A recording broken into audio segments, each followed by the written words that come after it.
and to watch him put on a headgear for the final time and give his farewells and watch Kirk Herbstreit ball his eyes out next to him because of the relationship that those two guys have had, it's going to be a good show. I'm looking forward to it. It's going to be an emotional day for everybody in the world of college football because, again, he was, again, the lovable grandpa of all this. And the show's not going to be saved without him. I don't know if he'll pop up and do a guest appearance every now and then, but, hopefully it's a good and proper send-off coming up at the start of the college football season. And the interesting thing about week one is there's a couple of interesting options on places this game could take place. You have Alabama traveling to Tallahassee to take on Florida State. That's a home site game for Florida State. That's where Lee Corso went to school. That's his alma mater, right? And then you have the other side with Texas going to Ohio State. And if you know the lore of College Game Day, the first ever headset that Lee Corso donned was Brutus the Buckeye. And so do you go back to your alma mater and celebrate all that, or do you go back to the place where you put on a headgear for the first time, the thing that became so iconic about College Game Day and about Lee Corso's presence there? So we got a lot of time before that gets announced, but it'd be interesting to see where they decide to go and God, the who's who of who's going to be on that show and commenting and making guest appearances and all that kind of stuff is going to be a sight to see and really hopefully kick off another fun year of college football. Again, it's going to be sad. You're probably going to have some tears to wipe away at 12:01 as you're getting set for the first kickoffs of the day, across the networks and stuff like that. But I'm excited to see what they do to celebrate. And the cool thing is they have over 4 months to prepare. 4 months to plan, prepare, put together video packages. This, again, is not something they're having to scramble and do right at the last second because, oh, no, he had another stroke and, he can only do one more show, so let's get it over with this weekend or something like that. They're going to have a lot of time to build this up and do it right, and I'm very excited to see what ESPN and College Game Day ultimately end up doing with that. There was some thought last year, I believe it was for the Indiana game, because Indiana had an incredible season, obviously, and Lee Corso, been a coach there before and all that kind of stuff. There's former players, and they were honoring him there, and it almost kind of seemed like, I think our guy Dimitri Raveno said the week leading up to that game, that was going to be his final game, because it just seemed like the circumstances were too perfect for it not to be a final game day, I should say. That wasn't the case, obviously, and we got him for the remainder of the season, but on August 30th to kick off week number one, Lee Corso calling it quits on College Game Day. So we'll discuss plenty about that as the summer goes along. We get closer to the start of the season and all that as it becomes more near and near. But just one of those things that it hurts to hear. You're happy again that he got to go out on his own terms and kind of pick that final show. But we're going to miss him. He is College Game Day. He's what made the show so much fun. And quite frankly, don't think it'll be the same without him going forward. We'll dive back into more spring game stuff as the show goes along, as well as talk some baseballs. They're back in action tonight, taking on Ole Miss. It is the halftime show. Tyler Head and Terry Ford. Captain Dave producing on the other side of the glass here on the game.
Welcome back in.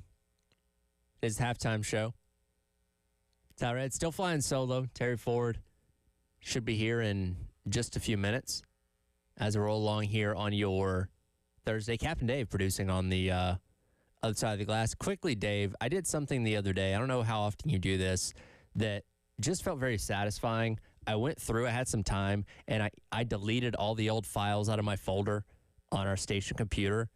And I don't know why, the sense of relief I felt in doing that was immense, because I was trying to find things recently, and there's just so much stuff in there that I had to scroll and scroll and scroll and couldn't find what I was looking for. I'm like, you know what? Let me take 10 minutes, actually go through this stuff and figure out what I need and what I don't. And I went from like 700 files, maybe more, down to like 30, and it felt amazing. Do you ever do that? Yeah, and I wish other people would do it, because there's stuff in here from, like, Tim Hill. Yeah, I've been here for almost 3 years now, and there was stuff from like my first week here. I'm like, I don't need that. I don't need cuts from January of 2023. I can delete those. But yeah, I got it down. So if you have to go into my folder for anything, I hope you'll enjoy the fact that it's a lot lighter now. Well, thank goodness. Busy day here on the game. Busy week, really. Weekend as we get set for kind of a super Gamecock weekend of sports. Getting started, first of all, at 5:30 today. You're going to hear from Coach Beamer on Carolina Calls coming up at 5:30.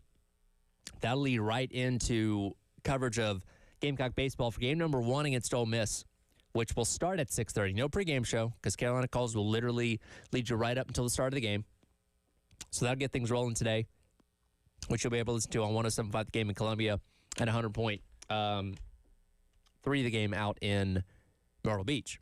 Then tomorrow, spring game, obviously game number 2 against Ole Miss, which will be at 4 o'clock on our sister station, 98.5 WOMG. And then series wraps up against Ole Miss on Saturday. And Gamecock softball playing a wraparound series against Kentucky, running Saturday through Monday, I guess, to avoid the conflicts of the spring game being right down the street, coming up tomorrow night. So that's your Gamecock sports, look in for this weekend. Getting into baseball now, cut number 2 here, Dave. Coach Maneri last night talking on Carolina Calls as we get into the second half of conference play, still with that shred of optimism, saying, well, you never know what can happen in the second half of a season. You just never know. When people start to figure things out, something happens and it flips the whole script. And, that happened with Mike's team that year. Hey, my last year at LSU, we got off to a 1-8 start. We ended up winning a regional in Eugene, Oregon, and going to a super regional. So, we've dug ourselves a big hole. There's no question about that, Derek. But like I said, we're going to keep fighting. You never know. You just never know what can happen. My second team at LSU, we were hopelessly out of it with 4 weeks to go. We didn't lose another game. We swept the last 4 series of the year and ended up being a national seed, winning the SEC West. So that's why you just never give up. You just keep battling right to the end. When the season is over, you have no regrets about the effort that you put in. Listen, we have an eye on the future too. I only care right now about this team and what we're doing, but the way baseball is, the way college athletics is, you're also recruiting at the same time as you are coaching this year's team. Yeah. And we're working feverishly hard on recruiting for next year's team.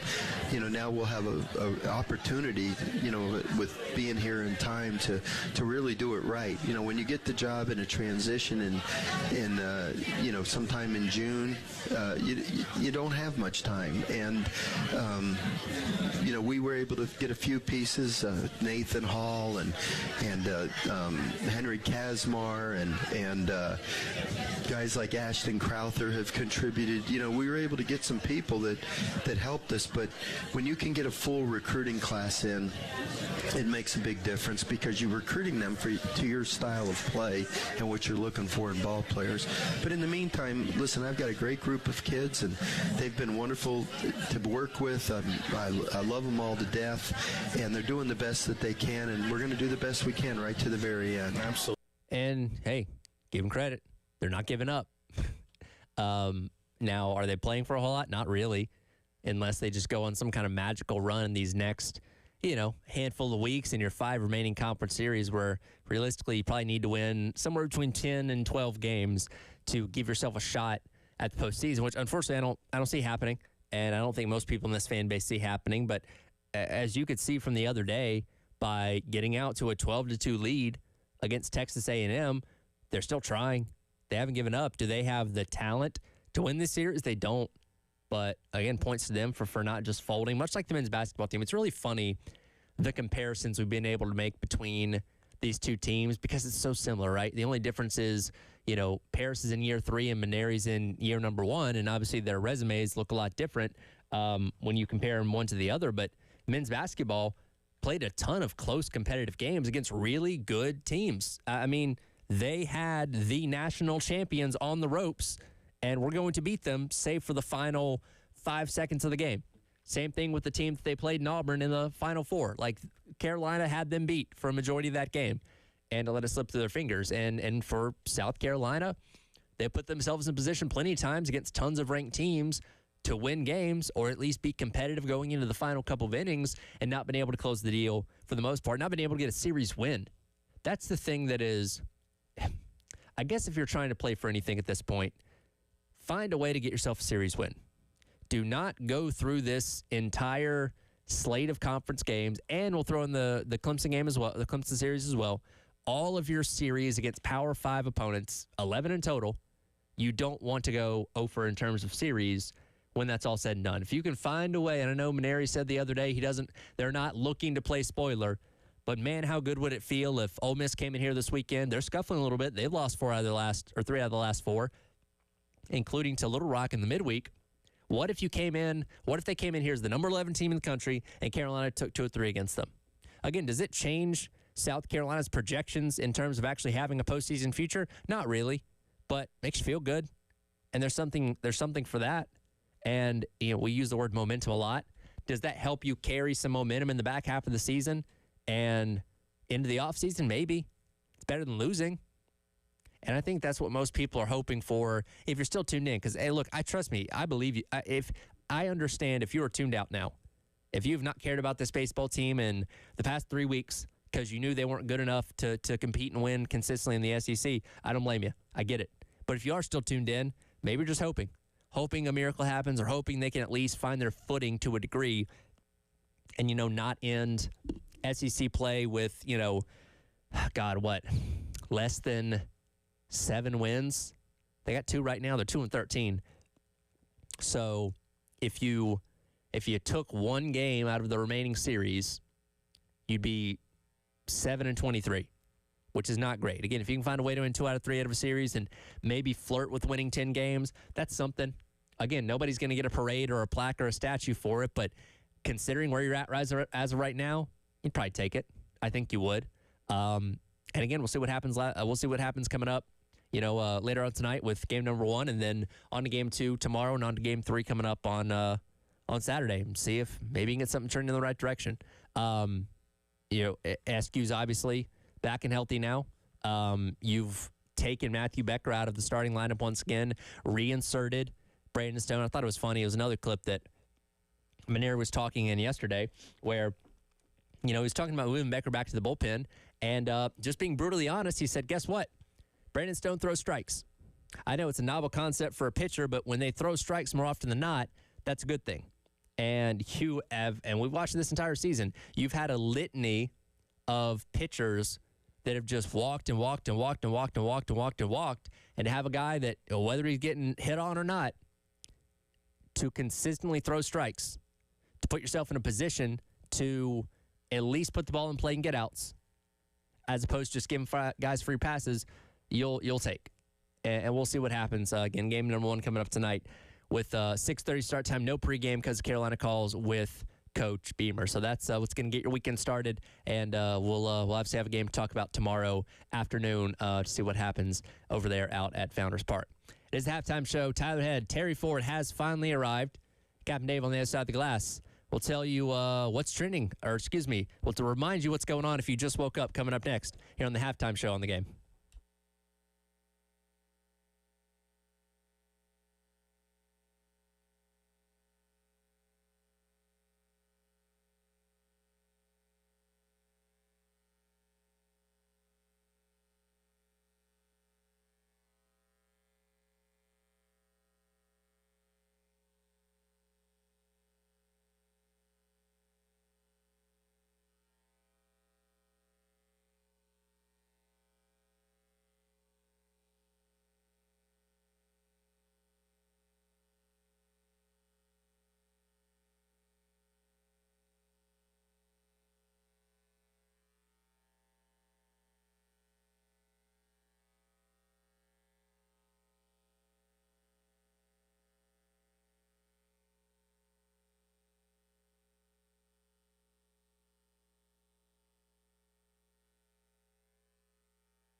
Halftime show. Terry Ford, Tyler Head's here. Obviously, he's been here the whole time. David Dare's been here the whole time, and I just decided, hey, what the hell? Let's come on in here and hang out for a little bit. Yeah. Why not? I know you were hanging out with Fink. My man Fink, yes. The Finkster. Yeah, technically. What kind of debauchery can you guys get into? I bet you look at Fink, you think buttoned-up guy, straightforward, no nonsense. Got to be a party animal. There's something in there, man. There are probably videos and photos of the young Fink that will blow your mind. Well, and see, considering the fact that he's over all the football operations and communications, he can keep those photos hidden. Yes, he can. He can't let those get out. Fink in a toga. Exactly. You're never going to see that. Just saying, man. Just saying. Yeah, we were hanging out with our buddy Steve Fink. Make sure we're technically ready to rock and roll for tomorrow. For our spring game, our coverage starts at 6:30 with the pregame show. 7:30, Chris Miller from Learfield, Wes Mitchell, Chris Clark from Gamecock Central will give you the play-by-play and analysis, and then we'll hit the post-game show, and we'll be done with that, baby. Usually 2 hours, boom, boom, boom. With our coverage, it'll be close to like 3 when you put in pregame show and postgame show and all that stuff. So yeah, that is the only place, by the way, if you want to hear a broadcast of this thing, can't get anywhere else. You get it right here. Yep. So, again, all of our coverage starts at 6:30. Because of that, the baseball game tomorrow afternoon with Ole Miss, 3:45 pregame, will be on our sister station, 98.5 WOMG. So we got that all going on with what's happening tomorrow. And, of course, we got Ole Miss, South Carolina, Saturday, Friday and Saturday as well. No Sunday game. No Sunday Thursday, game. Friday, Saturday. And the Friday, Saturday games will be here on 107.5 The Game in Columbia, and obviously all 3 games on our affiliate, 100.3 The Game in Myrtle Beach. All right, just in case you just woke up, and Tyler talked about this earlier, Lee Corso ending his 40-year run on College Game Day. It's real quick for me. Look, I loved Corso, especially those early years. Sure. People forget something. The early years, Craig James was on that show. I did not know that. And it was Craig James before Kirk Herbstreit. Okay. And then Craig James took off, was it CBS wherever he went, and then Kirk Herbstreit moved in. So, yeah, I mean, Lee Corso, the early years especially, Lee was so good, man. Because Lee Corso was funny, he was interesting, he could goof around, he could joke around, but then he could go, okay, let's break down some ball. He's witty. Mm-hmm. And he could turn it on and off easily. And really, that was that way. I watched the clip earlier of when they were here in 2012 for the Georgia-South Carolina game, and he was still that guy. And he could bounce back and forth and give you good insight as well as being goofy. Obviously, when he had his health problems, that changed. Yeah. And look, I'll say this. Watching these last so many years after the stroke, and you saw him openly struggle at times. And just for me, it was like, I wasn't like, oh, come on, what are you doing here? I was like, I felt bad because I really like Lee Corso. Sure. And you hate to see him struggle. He was like your Saturday morning bud, and you hate to see him struggle. And you could see that, like anyone who's ever been around anyone who's had a stroke, they'll tell you, it's like, it's right here in my head, I just can't get it out. Yeah.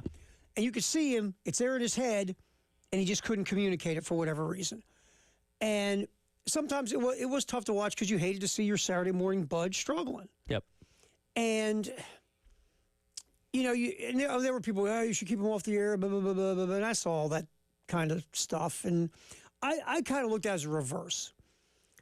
In this world of cutthroat media, and look, I've been in this business my whole life, I've seen some cutthroat stuff, man. Sure. I have seen things that you go, really? Seriously? Do you have a heart anywhere inside your chest?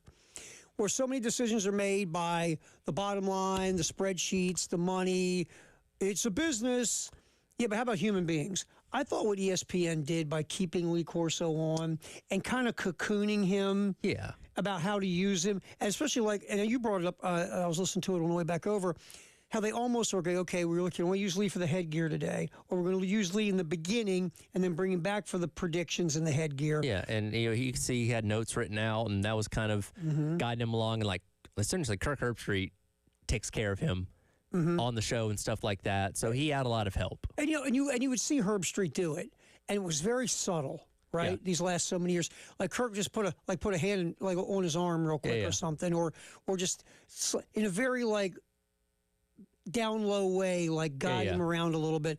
Which again, it shows you just how much Corso meant to Herb Street.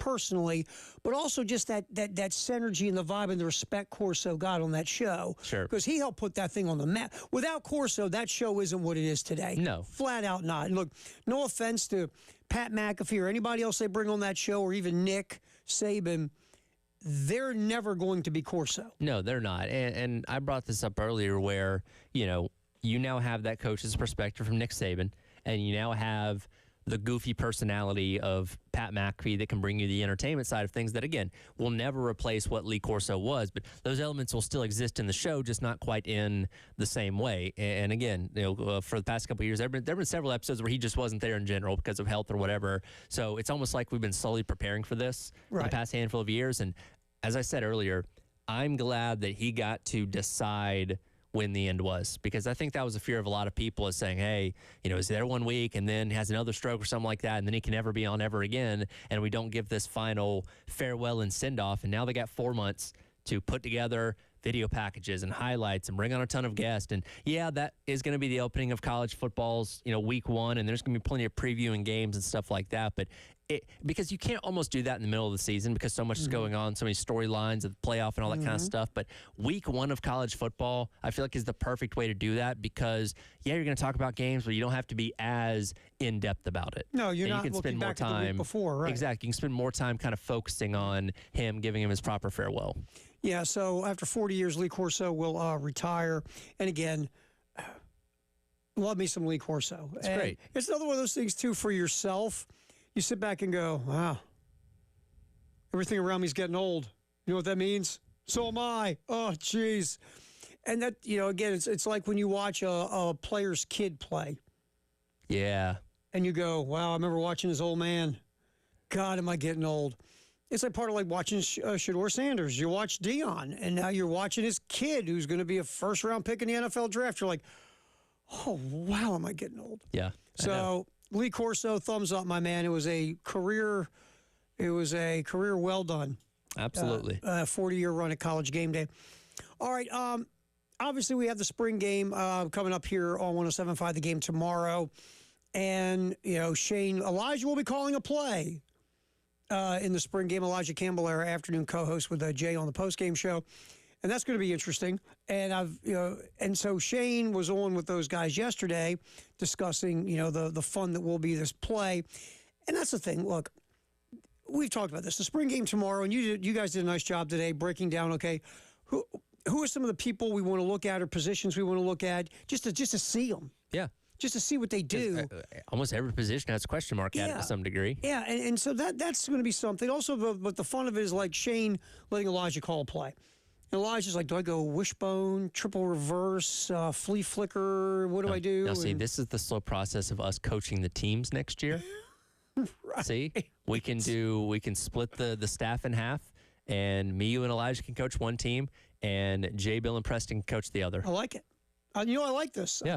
By the way, we'd kick the hell out of those guys. Oh, totally. No. Absolutely. But the thing, and why I brought up the Elijah thing, is because there's still some fun in this game, but they will be, from all we can gather, will be out there playing football, which is all I want. Yeah, it's not fun hitting each other, tackling each other to the ground, and playing football, and hopefully not getting hurt. Okay, if I give you one player you want to see, who do you want to see? Oh, man. Really, J.R. Johnson probably stands out to me the most. Because, again, we know what he was out of high school, and he was with somebody that kind of popped late. Carolina was on him before anybody else was, and garnered a lot of attention after the fact, after he was already committed to Carolina. And look, I understand why he didn't get on the field last year, because you had 3 potential NFL caliber linebackers with a ton of experience ahead of him. I get it. But what we've been reading out of practice, what they've observed in the scrimmages and stuff like that, a lot of hype around him, saying, hey, this is the next guy. He's got the speed, he's got the ability, got the athleticism, size, all that kind of stuff. I want to see it. And I brought up this point several times before. We saw Demetrius Knight's speed on display in the spring game last year, and it matched what we saw from his tape at Charlotte, and that got everybody excited. Like, okay, this might be a guy. Now, did we predict this kind of season he was going to have at South Carolina? Not necessarily, but that was an indicator. And again, you take everything you see in the spring game with a grain of salt, But knowing that J.R. Johnson likely going to be a starter, no depth charts right now, A's, B's, and C's, the alphabet soup. But still, with the anticipation, he's going to be one of those guys. I want to see what he can do tomorrow. I think it's a good pick because he's going to be important, by the way. Very important. With that linebacker room bare. I mean, who's going to be your quarterback in the middle of that defense? Could be him. I got two. I'm going to go each side of the ball. I want to see Rasul Faison. Yep. Because I think he's going to be important. And I want to see Gabriel Brownlow-Dindy because we've heard so much about him in the spring. That's right. Those are the two I would like to see. Just because again, they are going to matter, both of those guys. I mean, it's not nothing against Oscar Attaway or Howell or Fuller or the other backs. They've been here. We've seen them. Right. I want to see Faison play. And, with Brownlow-Dindy, everybody says he's been just tearing it up in practice. I think he prefers Dindy. I think you can just call him Gabe Dindy, and he's okay with that. Like when I talked to him, he said you can just say Dindy. All right, good. Yeah. Because That's a mouthful. Dindy's a mouthful. I even looked it up to make sure I didn't screw it up. But I want to see Dindy play because I've heard nothing but good stuff about him. So those are my two. Those are my two guys who I want to see a roll. So spring game again. Our coverage starts at 6:30 tomorrow here on 107.5 The Game. The only place you can hear it, the spring game, is here on The Game. All right, so the NBA is going through their play-in phase, which starts what feels like 6 months of the NBA playoffs. Way too long. And, last night Miami moved into the 7-hole. They'll take on Boston, which means Miami's stay will be short. Golden State is the 7 seed, but here's the interesting part. They will play Houston. Houston's very inexperienced, very raw. Golden State's got a bunch of dudes with rings and titles and trips through the playoffs and guys who have been through all those postseason battles. Even though Golden State's a 7, I can totally see Golden State winning that series because usually experience matters in the NBA postseason. Right. It's almost like you got to get whooped so you get up to your turn, right? Sure. So I think Golden State could win a series. Do I think Golden State could go real far? No. No, they're just not the offensive juggernaut they used to be. They're a good defensive team, but offensively, you don't have Durant, Klay Thompson anymore. Jimmy Butler is obviously excellent. Steph is Steph, even though he's the text the hour is next on the halftime show here on The Game.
we're just getting thrown out of the game umpire stories. It's weird how we all have those.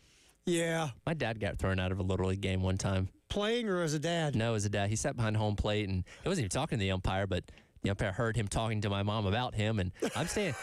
He gets thrown out, and I'm standing in the on-deck circle getting ready to bat. And I'm like, what is happening? Like, I didn't know what's happening. I just see two guys walking my dad out to the parking lot, and I'm like, funny. I'm supposed to go up here and bat? What's going on? That's hilarious. My dad, it didn't come to many games because he was working, and he came. He never said a word, by the way, when he was at a game. But I think I ever told you a story. I remember I played in an all-star game. I'm like 13 years old. And I had a decent all-star game, had a couple of hits, stole a couple of bases, scored a run or whatever, caught everything that was hit to me in the outfield. And the game's over.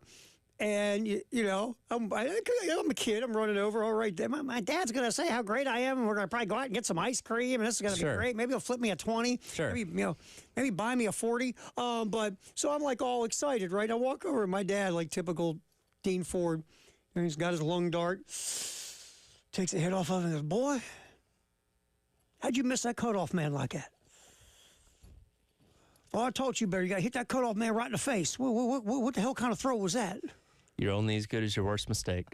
And of course, you can hear me deflating, right? Yeah. Well, no Dairy Queen for me. Like, thanks, Dad. You're right. Next time I'll make and don't get me wrong, my throw was hot garbage. Don't get me wrong. So, no ice cream? Shoot that cutoff man, maybe some ice cream. He took me and he got ice cream and ate it in front of me. Boy, I'd given you an ice cream cone too if you hit that cutoff, man. That's phenomenal. Oh, it was. Again, he was right. Yeah, I overthrew the cutoff man because I was trying to make the throw to get the guy at second myself. Right. But I should have hit the cutoff man. Fundamentals. Exactly. I was wrong. How about my 2 hits, Dad? How about my stolen bases? I know y'all talking baseball walk-offs, but Frank McGuire took his University of South Carolina Gamecock team off the court at Duke because of the unfairness of the officiating in the game. I've heard this story from people here. Matter of fact, our late buddy Tommy Moody told me that story. And yes. I wish Tommy was here because he know all the details. I know.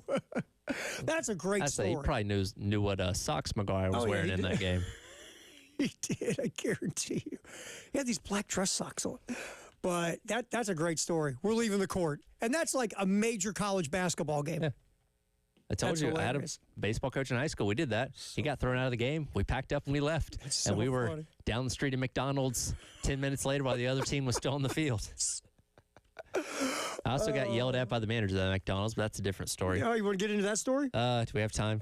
Maybe I'll save that for later. Maybe save that for commercial break. Let's get our Firehouse Sub text the hour 803-404-6100. We got Bub. Nameless texter says picking Ohio State with his last pick would be a full circle as he picked them on his first headgear. That's what I brought up earlier is you have a couple options. Florida State and Alabama are playing in Tallahassee, his alma mater, and then Texas and Ohio State at the Horseshoe, where, again, Brutus the Buckeye was his first ever headgear. So, and again, it's 4 months away. We got time to figure that out. But you have a couple of very legitimate options of where he could go for game one. He's gotten very, very close to that duck at Oregon over the years, too. Yeah, Puddles. Him and Puddles are good buddies. I think he's ridden on the motorcycle and done the push-ups and all that kind of stuff. And I got to find, we were talking about this earlier, I think there's a breakdown of every headgear he's picked, right and wrong he's been. Like Alabama was the most frequent, which, again, for the past 15 years, they win most of their games, so that's pretty easy. I think Brutus the Buckeye's up there, too. Puddles the Duck's probably in there as well. And he's picked South Carolina on a few occasions when he's been here. I think he picked LSU last fall, if I remember correctly.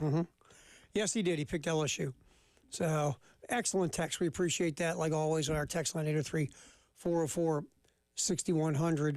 Now, we'll obviously football, and more football coming up on the 1 o'clock hour. And the big football news from the collegiate side is Nico has a landing spot at UCLA. We'll get into that coming up in the... but not for the reason you think. Allegedly. I'll say this, and then we'll get, obviously, to the rest of it. No matter what they say, they can put lipstick on this all they want. We all know what's up. Do they think we're stupid? Yeah. That's my question. Like, do you actually think you're fooling anybody with that being your narrative at this point?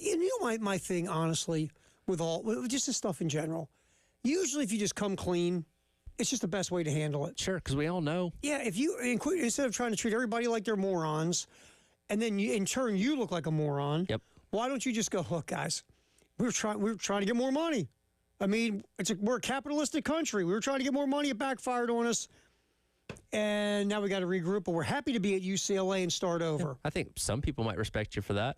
Like, hey, you're honest. Yeah, I've always been like, tell the truth. I mean, it might not change my mind, but at least I'll respect the fact you fell on the sword, so to speak, and just here's the truth. Yep. Okay, thank you. Like, the steroid era. Yeah, I took steroids because I wanted to stay with everybody else and put up big numbers and make a lot of money. And everybody seemed to like it until the Fed showed up. I got big muscles from eating my vitamins and drinking protein shakes. Punching beef like Rocky in the freezer somewhere. All right. Lots of football in the 1 o'clock hour, sponsored by Atlantic Windows and Doors, next here on The Game.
Halftime show. We rolled till 3 on the game, talking a lot of football in the 1 o'clock hour, always sponsored by Atlantic Windows and Doors. We'll get to the Nico stuff in a second, but first, Gamecock Central, our buds, putting up a post. Kevin Miller from Gamecock Central putting up a post that, according to Pete Nakos at On 3, there is mutual interest between South Carolina and former North Carolina Tar Heel edge Bo Atkinson. Bo Atkinson's a nice player, man. 3 years at North Carolina, 11 sacks, 16.5 tackles for loss. In 2024, he had 7.5 sacks and 12 tackles for loss. Matter of fact, South Carolina, unless you've forgotten, he had a sack and a half in that opener against the Gamecocks a couple years ago. That's in right. Charlotte. Yeah, no, that's good production. Again, one of the questions we've had throughout the offseason is, okay, who's the other guy on the other side opposite Dylan Stewart? Yep. You know, could it be JT Gear, Brian Thomas Jr., Des certainly options, Jalen Brown coming out of the portal. But, you know, if you were to land a guy like this, kind of similar to Kennard, you have numbers to back up that production. And that doesn't mean he's going to come in here and be Kyle Kennard, but give you something good on the other side that either takes attention away from Dylan Stewart or eats while the attention is on Dylan Stewart. I was getting ready to say, if you're Bo, wouldn't you like the lineup on one side? Sure. And on the other side is Dylan Stewart, who's going to be attracting a double team at least. Yep. So you got a lot of one-on-ones, man. So you can get a lot of sacks, you know, just like Kyle Kennard. So we'll see what happens, Bo Atkinson. But it's very interesting. And look, we've heard a lot of good stuff about Brian Thomas so far in the spring. But again, if you're Shane, again, learning the lesson of 2 years ago, right? I can't hope something's going to happen or assume something's going to happen. I need depth. If you bring in Bo Atkinson and he's anywhere near what if he's 3/4 what Kyle Kennard was, great. But if you bring him in, if nothing else, he's a rotational piece that helps your pass rush get stronger. Or, you know, Thomas, Gear, Brown, if he's healthy, let's say they don't step up the way you're hoping. You got Bo Atkinson. I mean, the lesson was learned a couple years ago, Tyler, was you can't assume and hope. Yep. You got to have plan Bs and Cs and Ds in case some of the guys already on your roster, they don't develop or take that next step. Getting a Bo Atkinson, because, look, there's a good shot, by the way. If he came in, he'd earn the starting gig. Probably so, because, again, he's got proven production at other places. And, again, as opposed to guys that have been here for a couple of years, or Jalen Brown, who hasn't gotten the opportunity to really play, you know, coming over from Missouri, it would make a lot of sense. Now, again, it's tough to come in and compete for the job, quote unquote, but he'd feel pretty good that he'd have a good chance to see the field quite a bit this year. So that's the rumor from Pete Nakos at On 3 about Bo Atkinson, edge pass rusher in the portal from North Carolina. Mutual interest between Atkinson and South Carolina. If I'm Atkinson, I'd absolutely want to line up across opposite of Dylan Stewart. Hey, we love PFF grades. Pass rush grade, 76.2. Take that, above average. That's pretty darn good. That's above average, man. That's a good pass rush grade. Run defense grade, 74.3. I hear a solid run defender, too. Yeah, so good numbers there. So you get a guy who not only is good rushing the passer, but also good playing the run. A lot of guys who love rushing the passer, you know what they don't care about doing? Playing the run. Yeah, it's one or the other. They're like this. No, dude, I only hit quarterbacks. Yeah, and that's part of my agreement. That's one area that Dylan Stewart could improve in a little bit is getting better in the run game. So you have a guy that's a little more well-rounded. That'd be great. Yeah, I mean, it's one of those deals that, you know, with Dylan Stewart, we've talked about it here. You know, Preston's talked about it, who obviously played defensive line at South Carolina. And, you know, where Dylan Stewart has to get better is down-to-down consistency. And, you know, and playing the run and setting the edge and not just always taking off to go after the quarterback, but taking that next step, being a more complete defensive end/edge and, you know, being more consistent in some of these other areas where last year, don't get me wrong, he was a demon. Yep. Rushing the passer. So that would be good if you got a Bo Atkinson. Be great. Absolutely. So we'll see where that goes. That's from Pete Nakos and On 3. Now to Nico, who will be a UCLA Bruin, it seems like. Hey, you never know anymore with this stuff. Yeah, I'm having to refresh every hour, it seems like, to make sure that nothing's swerved in the other direction. But right now that seems where Nico will go. The talk is around $2 million in that neighborhood. Less than he was getting at Tennessee. Less than he was getting at Tennessee. And if I remember correctly, for my friends who have lived in California and the times I've almost worked in California, California kills you on state taxes. Kills Very you. high, very high. So that What's Tennessee's tax situation? it's pretty low. Let me see. So you're making less money automatically because you're going to California. Tennessee isn't like Florida where there's no state tax, but I was just wondering what Tennessee's tax situation is compared to California. State income tax, they do not have individual income tax, 6.5% corporate income tax, Oh, okay. 7% sales tax, local and combined So state they sales don't tax, have state 9.5. income tax. They do not. Okay, well, guess what? California does. You're really screwed. And it's pretty darn high. You're really screwed, bro. Yeah, so you're going to get less money. You played a hand you didn't have, and you lost, and now you've got to scramble to get yourself back together. It was like a game. It was like a game of Texas Hold'em, game of poker, and you thought, hey man, ready? I've got three fives. I'm looking pretty good. No, you're not. If you make more than $720,000, you are 12.3%. Oh, that hurt. Yeah, that's a lot. That hurt. So you go from zero. Oh, there's the answers, Tyler. Okay, you have 0% in one state. You have 12.3% in another state. What do you think's better? 0. Yeah, that 2.5 in Tennessee goes a whole lot further than your, well, I don't know, 1.75 in California. Yeah. And look, again, we're still talking about a guy that's going to make 7-figure something, somewhere around that. So it's not like he's living in the poorhouse. But compared to what he was going to make, just by returning at Tennessee, you would have made more money than going through this whole song and dance and having to find a landing home that's a worse situation than where you were. You've lost here. I get it. You're still making money, but you've lost. You took an L. Yes. You absolutely took an L. Yeah, you used that phrase correctly, by the way. Good Thank job. you. That's one of the few I can. Chalk that up to tell your son that you got a phrase right. Exactly. I mean, look, first of all, it was dumb to do what you did, and it was dumb to do it in the way you did it. And when you get sidetracked by greed and ego, this is what happens. Yeah.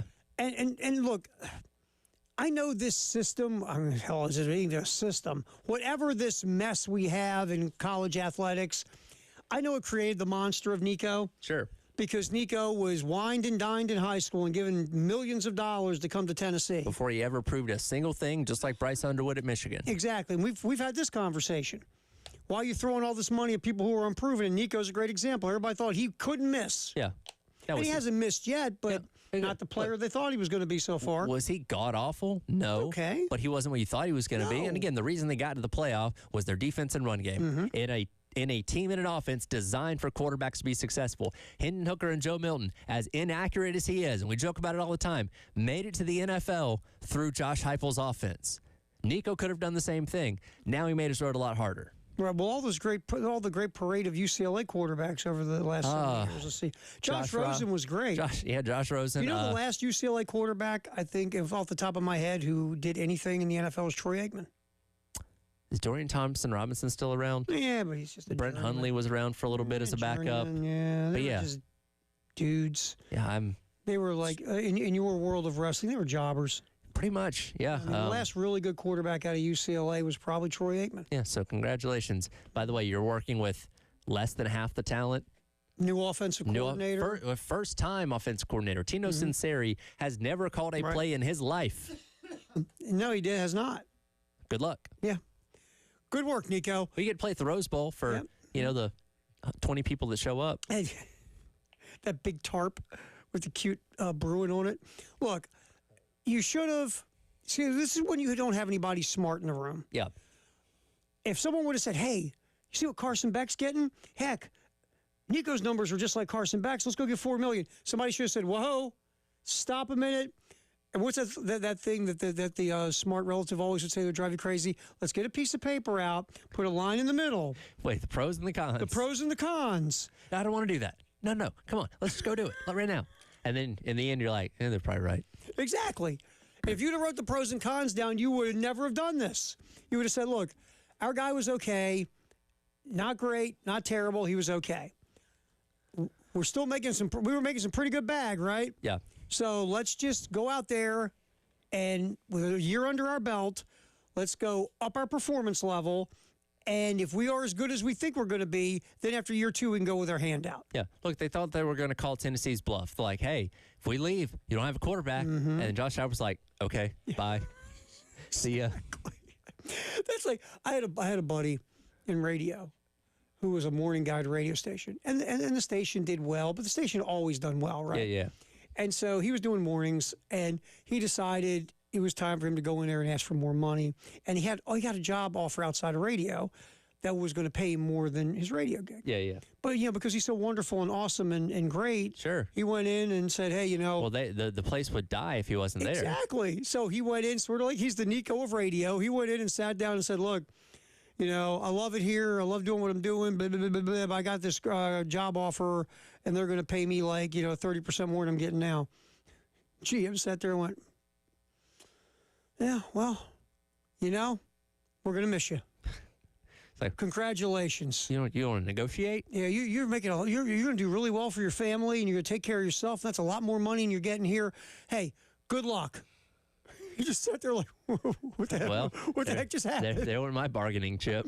And he walked out and take the other job. Wow. Did he want the other job? No, he did not. He wanted more money from the radio station. Ugh. So again, you got to know the room. You got to know your true leverage. Someone's got to be logical. Someone's got to be objective. You can't, someone's got to be sane. Sure. And no one was for Team Nico, and this is what you get. Is there anybody in that room that's a professional at this? Like, we hear it's his dad and some other person. You mean his dad, that big negotiator? That guy's negotiated a lot of big deals Exactly. before? Like, at least in the pros, you have an agent, somebody that has familiarized themselves with how to do these kind of things, negotiate deals. What's a good deal? What's a bad deal? And again, that kind of, hey, let's read the room, pump our brakes here before we do something stupid. You don't have that. Hey, son, I got this. Remember I negotiated that free meal that one day at Captain D's? Yeah. I got this, son. Stand back. It's like, well, Dad, your coupon was expired. The manager was just tired of arguing with you. But this is, and you and I talked this morning. I think you riffed about it on the air today. The entire college football world, for the most part, is going to root against Nico. Oh, he's the biggest villain right now. Yeah. There are people within the UCLA fan base that probably want to see this guy fail. No, nobody wants all this, because the only reason you're going to UCLA is because you screwed up your deal with Tennessee and you got to land somewhere, and you're going to make up excuses. Well, this offense suits me better. I love being back home in California. Or I love a 12% sales tax. Don't you also have to be really smart to get into UCLA? Is there a chance maybe he doesn't test high enough and can't play? Oops. UCLA's a really good school, man. It is a good school. That's where doctors go. That's right. They don't mess around at UCLA. They actually go to class at UCLA. So it's just, you didn't understand the room. You overplayed leverage you didn't have. Instead of being patient and being smart, this is what you get. And you are now become the poster child of what not to do in the NIL world. Yeah, pretty much. Mm-hmm. All right, so we have baseball tomorrow at 3:45 on our sister station, 98.5 WOMG, because we have the spring game. 6:30 pregame, 7:30. Everything gets rolling right here and only here on 107.5 The Game. Also, just to confuse you more, this is Thursday. We have baseball.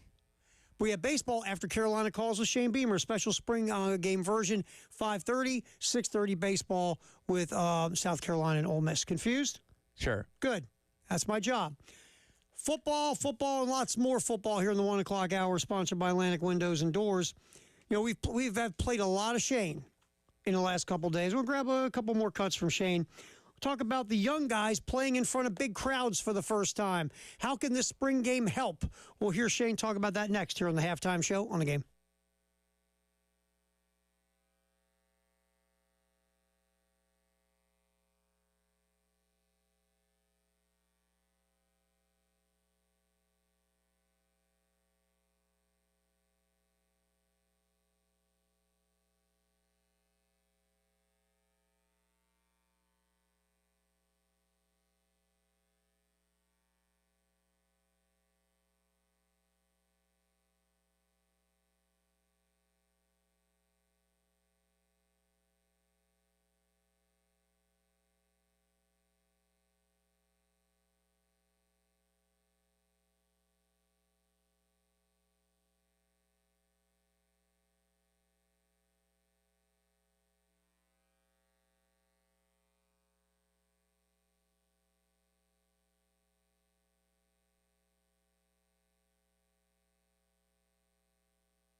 All right. Football, and a ton of football in the 1 o'clock hour, sponsored by Atlantic Windows and Doors. Our buddy Dimitri Ravenos will hop on here. His memories of Lee Corso. Obviously, if you haven't heard our big football story, non-South Carolina, Lee Corso will be retiring after 40 years on College game day. He'll do one more game. Yes, on the week 1 of the season. I'm assuming he won't be at week 0. Right. I think they may be going across the pond for that one again. So week 1, again, you have the time to pay tributes to him and videos and guest appearances and all that kind of stuff, and send him off with a bang. All right, so Dimitri will hop in with us, give us his thoughts on Lee Corso in a second as we're getting him connected. Dave, give us cut 1, though. Shane Beamer, not cut 1, I'm sorry. Cut 2 from Shane Beamer, talking about the young guys getting to play in front of a big crowd for possibly the first time. Yeah, that's one of the reasons we're doing a spring game, so we can try and acclimate them to that, because for so many of these guys, it will be the biggest crowd they've ever played in front of in their life. And to be able to expose that to them, is it going to be the same as going into Atlanta and playing on national television in 100 and whatever, I think we're at 140 days, or a little over 140? No, but it's a lot closer than what it is going into a stadium without anybody in there. So certainly that's good experience for them. The freshmen, the newcomers, whoever it may be, the specialists, to be able to kick and punt and snap and hold and catch punts in front of a big crowd under the lights, they need that, and we're certainly going to do that as much as we can on Friday night also. As far as what I've told them, nothing at this point. I'll reiterate to them what we talked about the first time we went in the stadium a couple weeks ago for our first scrimmage, that one, it's an honor to get to play in that stadium on that field, and making sure they have great gratitude about being able to go compete in Williams-Brice Stadium. I'll reiterate that to them, but really just have fun. Spring game is an opportunity to go compete and go get better, but have fun. But at the end of the day, you're trying to win the game for your team and be the best you can be. So I'll just reiterate that to them, and making sure they understand that have fun. They've earned the right to put on a uniform and go in that stadium on Friday night, but at the same time, don't lose sight of what's important, and that's going out there and just doing your job and making plays. And some of these guys, played in high school in front of 16 people in the stands. Yeah, so people doing their homework. Even if it's a fourth of the way full, that's still more 20, than a lot of what you have used 20,000 to. people in there, yeah, a little something more than you're used to. All right, like we said, Lee Corso will be retiring after 40 years on College game day. Let's get our buddy Dimitri Ravenos in here, who does the podcast with the best name maybe in the world. An app name at that. An app name, no doubt. I always love when you say it better than when we say it. So the name of the podcast is Sir. Very smooth way to cover up the fact that you don't know the name. You know what? I totally blanked on it. Did you like that? Oh, I like how I totally blanked on it. You didn't know the name? I knew the name. I always know this team is killing us or something like that, Yeah. but I That's never right. have. You nailed it. Did I nail it? Yeah, I was covering up the fact that I totally brain farted right there. By the way, you suck for pointing that out. Anyways. I mean, to be fair, I don't think you fooled anyone. Probably not, to be quite honest. All right, man. So you, like all of us here, would watch Corso pretty much almost our whole lives. Give us some thoughts on when you first heard that Lee's going to step it down after 40 years. Not surprised. I don't think anybody could be, right? It feels like for the last 10 years, we've been all wondering when the day was going to come. But still sad. I mean, I think that Lee Corso has certainly earned the right to say when his time was over, and he earned the right to have the big celebration that I think ESPN wants to give him on August 30th when they say goodbye. I'm not exaggerating here. I don't think this is shaded by being a college football fan, but if you just think about the progress of ESPN, this is going to be one of the most significant moments in the network's history. I mean, think about it, Terry. I know Tyler is younger than you and I are, but College Game Day is the only show on the network that is still the same big deal it was 30 years ago. Like that's not insignificant. I'm just popping through my head really quick. You're right, because let's face it, they don't have NFL prime time anymore. Right. I thought about this, right? NFL prime time is gone. Outside the Lines is gone. Sports Center does not mean what it used to.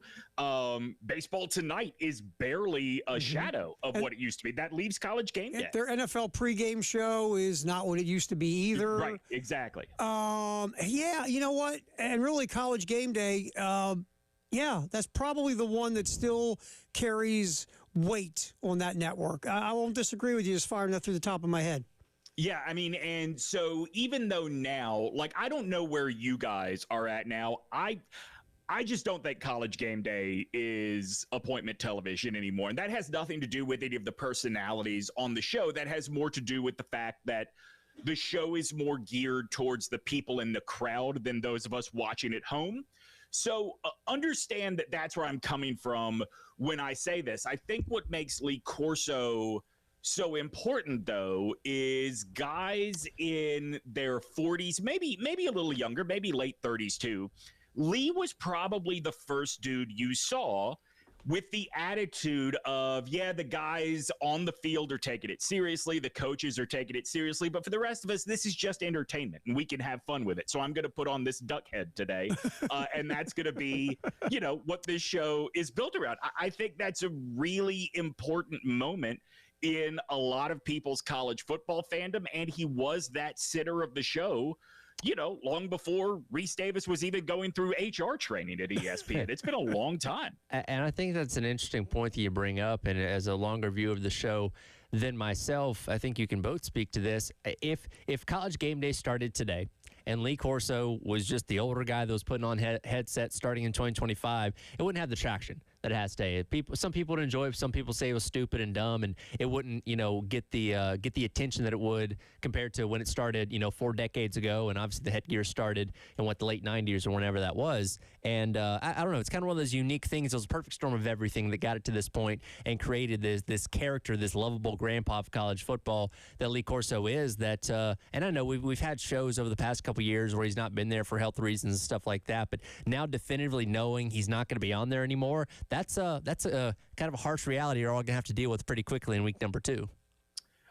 Yeah, for sure. I don't know. I think I've probably told you guys this privately. I've not talked about it publicly, but now that it's out there, I think it is worth explaining sort of where we are. In 2023, Lee got inducted into the National Sports Media Association's Hall of Fame. They always hold that ceremony in Greensboro, North Carolina, about 90 minutes from where I live in Raleigh. So I go every year. And I went down, I was at the dinner where everybody's getting inducted. I excused myself to use the restroom and happened to run into Lee in the hall as he was coming out of the restroom. And I asked if he minded if we took a quick selfie, and we did. And then I told him, hey, I'm writing about this for Barrett Sports Media. Would you mind if I ask you a couple of questions?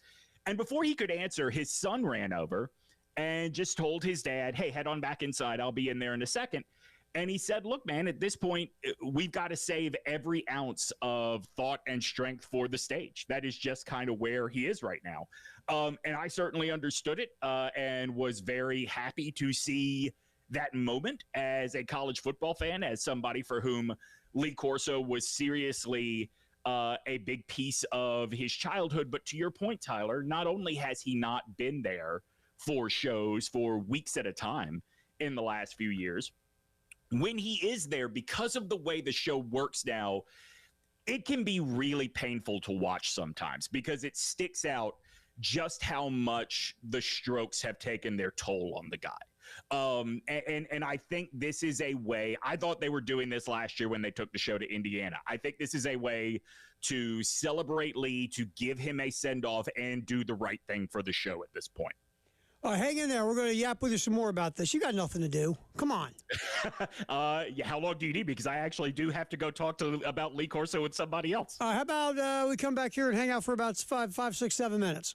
Yeah, sounds good. All right, we'll do that. Dimitri Ravenos will talk more about Lee Corso retiring after 40 years coming up on College Game Day this season.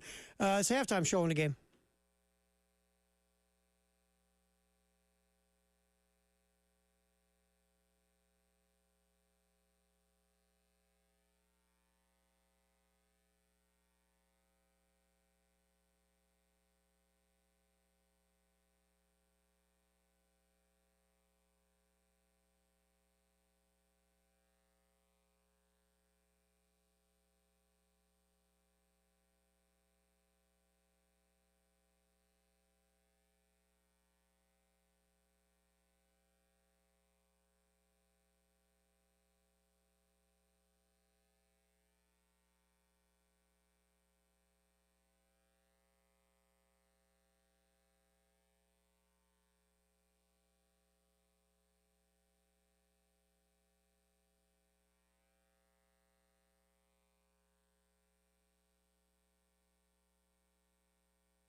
All right, we are yapping with Dimitri Ravenos, our buddy, about Lee Corso announcing his retirement after 40 years on College Game Day. There will be a farewell goodbye in week one for Lee with College Game Day. I just want to circle back to a couple things you said real quick, Dimitri, because you actually made some good points. I know you're stunned. Oh, no.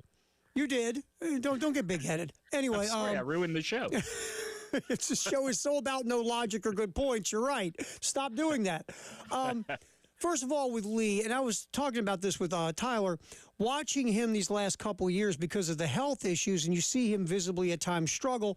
It's almost like, because we all watch Lee Corso for so long, that it's like almost like you're watching your bud have a struggle and have issues. I think you hit it. It was tough to watch. It wasn't from get this guy off the air. It was like, man, I feel really bad because you can see he's wanting to say something, but he just can't articulate it like he would if he was healthy.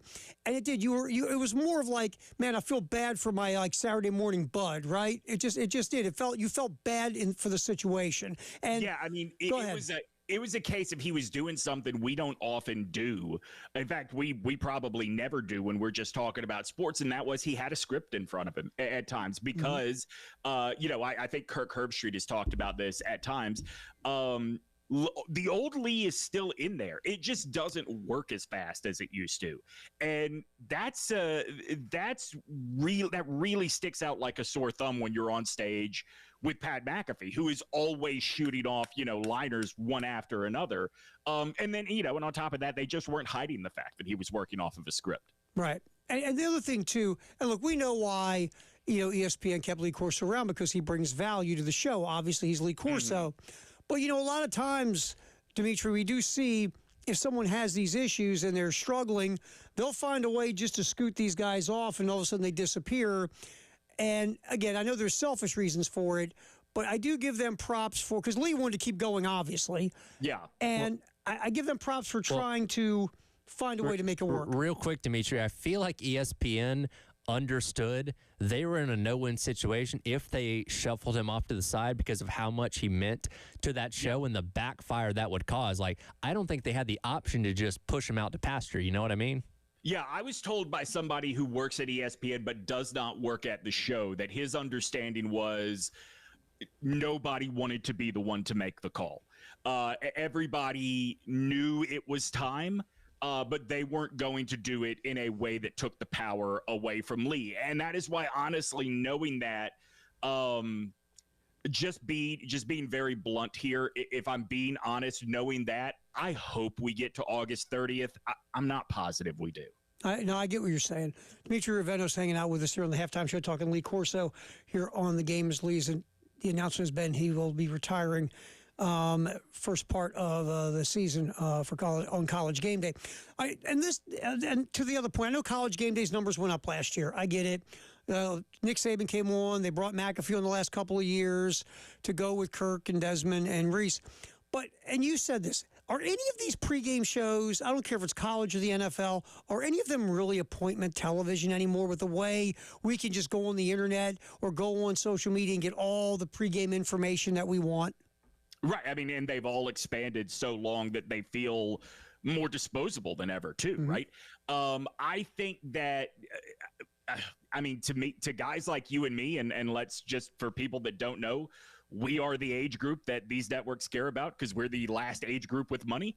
Being blunt, I think to people like you and me, no, they're not appointment television anymore. That doesn't mean Game Day and Inside the NBA are not in this special class where they still have major influence over their sport. So even if the money demos are not watching, plenty of coaches still are, plenty of administrators still are, and they are taking everything that is being said to heart.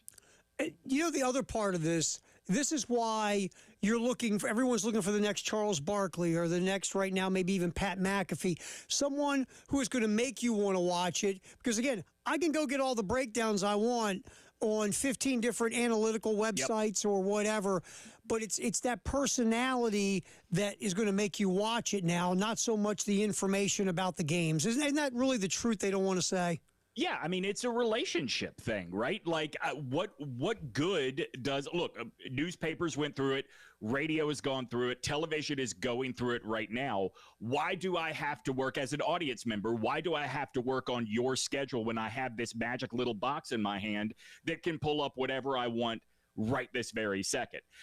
It is about creating somebody that is a McAfee or a Charles Barkley that is one of two things. Either one, I can't wait to see what he has to say about this, or two, I just want to see what he's doing today. I just want to see what, McAfee is like in the environment of Baton Rouge at night or something like that. Well, you bring up an interesting point because we're so infiltrated with whether it be shows on ESPN during the week, podcasts now. You can hear from Pat McAfee, Kirk Herbstreit, Reese Davis all throughout the week. You can hear their opinions on everything, previewing games. By the time we get to Saturday, if you pay enough attention to everything, you kind of almost know what they're going to say, right? Like Saturday is more of just kind of like recapping the entire week of what's already been said, right?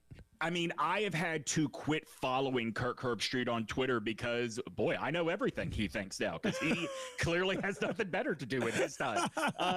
There is, you're right, Tyler. Like we are, as a society, devoid from sports, from news, from whatever, as much as you try to avoid it, every day you are bombarded with information. That is what makes the connection that Corso had with his audience so special, is that at almost 90 years old, clearly working at half capacity or lower in some weeks, he still mattered to people. All right, we'll let you go now, and you can go talk to the people you'd rather talk to than us. We're hurt. That's right, the We're big hurt. time, baby. I swear, if we see you on the McAfee show in like 5 minutes, we're going to be really upset. We're so annoyed with you. I wrote something from Barron Sports Media this week, and I received an email that assures me I will not be on the McAfee. You'll have to tell us about that later. Oh, yeah, he wrote about Pat McAfee. You got to go back to being Pat McAfee again because you're not Pat McAfee anymore, paraphrasing. Am I right, kind of? I used a certain word in the article, not in the headline, but in the article that made some people on his staff very unhappy. I am stunned that you found a word to annoy someone. Well, hey, they're paying attention, so there's Yes, that. they are. They're paying attention to you. Listen, I think the two of you know me well enough to know that for the most part, I just want to be left alone. True. Hey, my brother, I appreciate you like always, my friend. We'll talk next Wednesday. All right, boys, sounds good. All right, we'll see you, Dimitri Ravenos. This team is killing us. Podcast, Yes. Carolina And Panthers. Appropriately, there's a picture of a guy with a paper bag over his head to represent the Panthers fandom. Yeah, excellent podcast. All right, football, more football in the 1 o'clock hour, sponsored by Atlantic Windows and Doors. Our Firehouse sub text the hour. You got something ready to roll at 803-404-6100, something that will change my life? Always. All right, that's next here on the Halftime Show. He's Tyler Hurd. I'm Terry Ford. David Dare punching the buttons and steering the ship. We go to 3 on the game.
Firehouse subtext, the hour promised to change my life.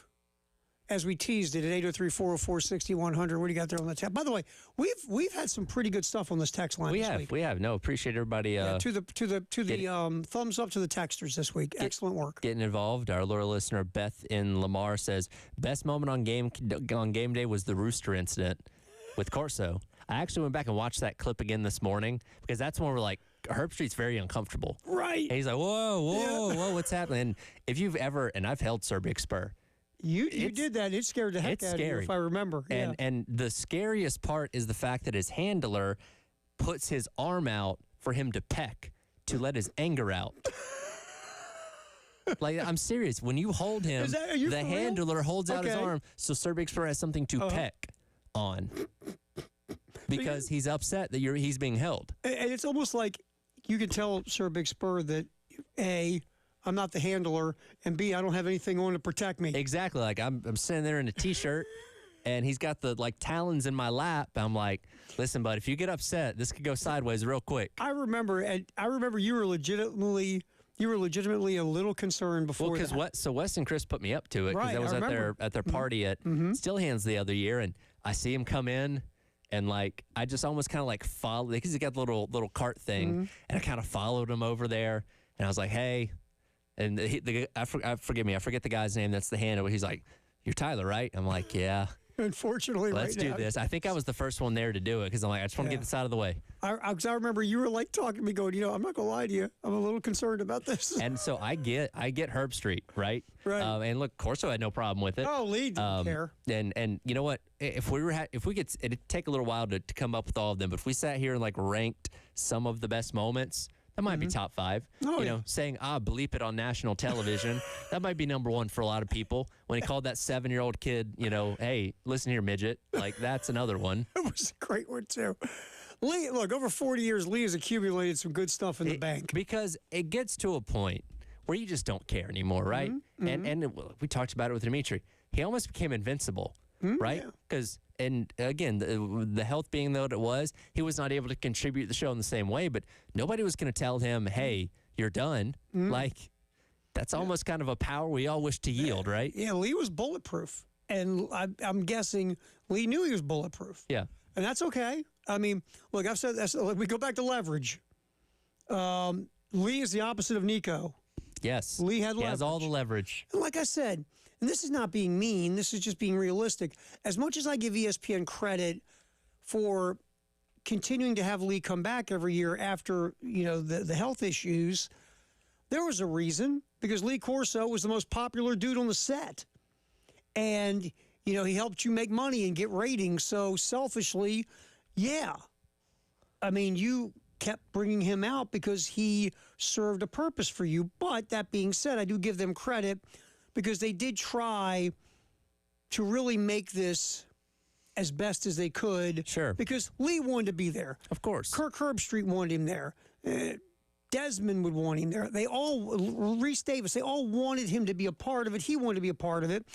It was to ESPN's benefit, but ESPN could have easily said, we can't put him back out there. Because especially TV at that level is a cutthroat world. How many ESPN personalities have been let go in the past handful of years when they make their semi-annual cuts? Like, nobody's immune, right? Like, if they cut ties with McAfee 6 months from now, that may be for other reasons, right? But like, nobody would be shocked because that's just how TV works. So again, I think that speaks volumes to the audience he created and the love that people had for him, that they knew if they were the ones pushing him out the door, the backlash would kill that show. And that's why you wanted to be when Lee was ready to do it. Yes. Or Lee's family got to Lee and said, and again, you can sit down and kind of come up with the plan like, hey, we want 25 to be the last year. Okay, do you want to go through the whole year? Do you want to do like week 1 and we kind of do a big celebration and end it there? Like, okay, we can work with this. And I'm sure that's how they kind of came to this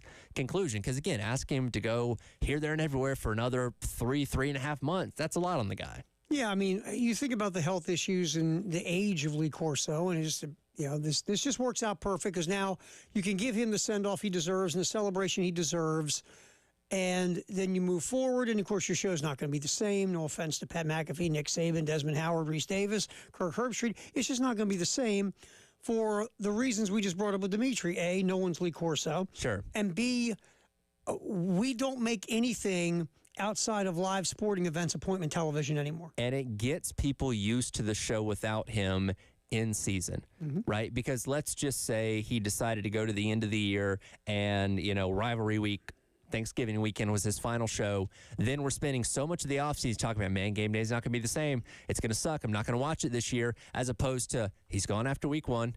And then week 2, it's the new show, new era, and you have an entire 3 months without him. You still miss him, obviously, and acknowledge that he's not there, but you're not like, oh, man, talking about how much you hate the show in the offseason. Yeah. Right? And the other part is, you know what? The show starts going, he leaves after week 1, and the show's moving forward, and the best thing about it is the football is distracting you. Yeah. And each week there's storylines about games and players and coaches and just the game. The game itself's a storyline anymore. Off the field's a storyline. You got all this stuff going on, and before you know it, you've gotten used to the show without him. Yes, exactly. And so once you get to the end of the year, to your point, the conversation's gone. Yeah, it's not a thing anymore. You're either watching the show or you're not. If you are only tuning in for Lee Corso, you will tune out by week 2 and never come back. Or maybe say, well, let's see what it's like. And then again, you got 14 weeks to get used to it. And you're like, oh, it's fine. It's not the same, but I'm fine with it. And so then you get used to it without Lee. And it's Saban, it's McAfee, and Howard, and Herb Street, and Reese Davis, and that's where you're going. And you don't need to add anybody else because you have added getting ready for this moment. Yes. Again, you have the coach's perspective with Saban. Phenomenal job, by the way. He won I think he got nominated for an Emmy or something like that. Are you surprised how good he's been? No, not at all. No, see, I am. I'm not surprised about the X's and O's because he tells you ball. Sure. I am surprised that we've seen where it's like, oh, my God, this guy's got a personality. Yeah.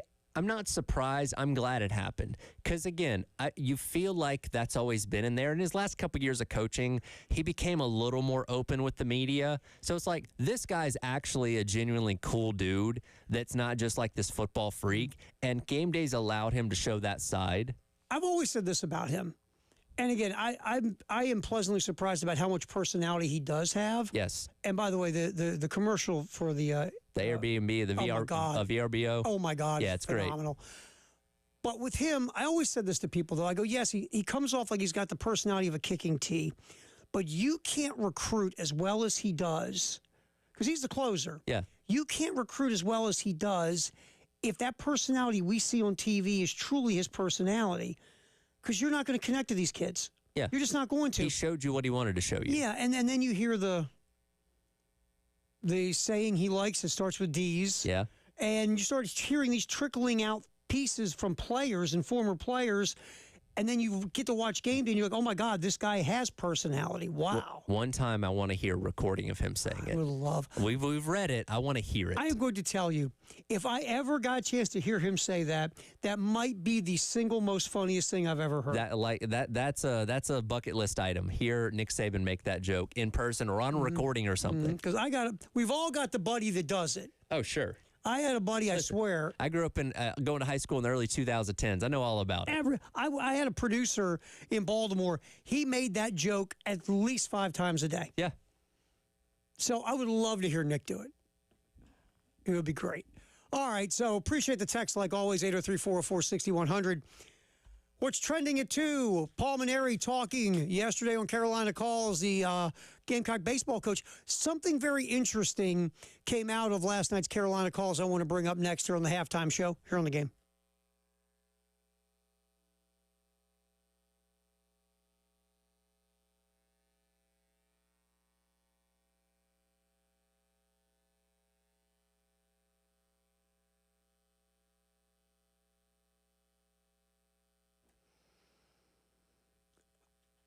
I will say this. If you've ever owned a home or had a home where you had to be responsible for things inside the home, experience matters. People who know what they're doing matter.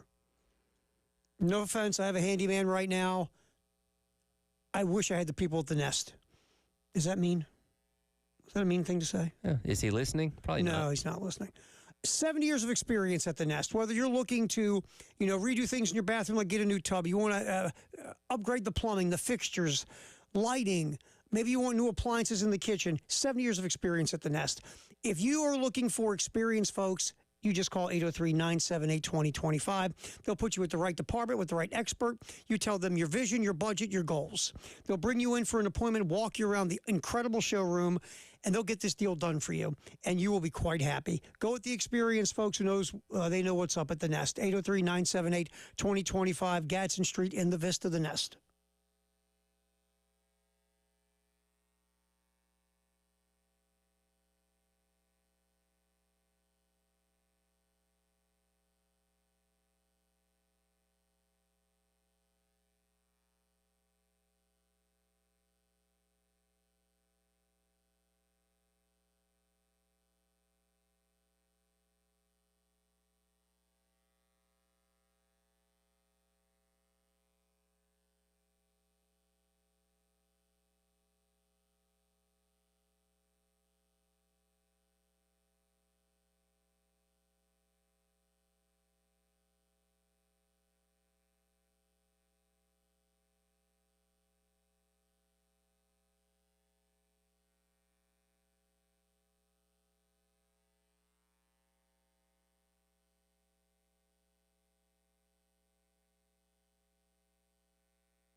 We'll call for preliminary, Dave.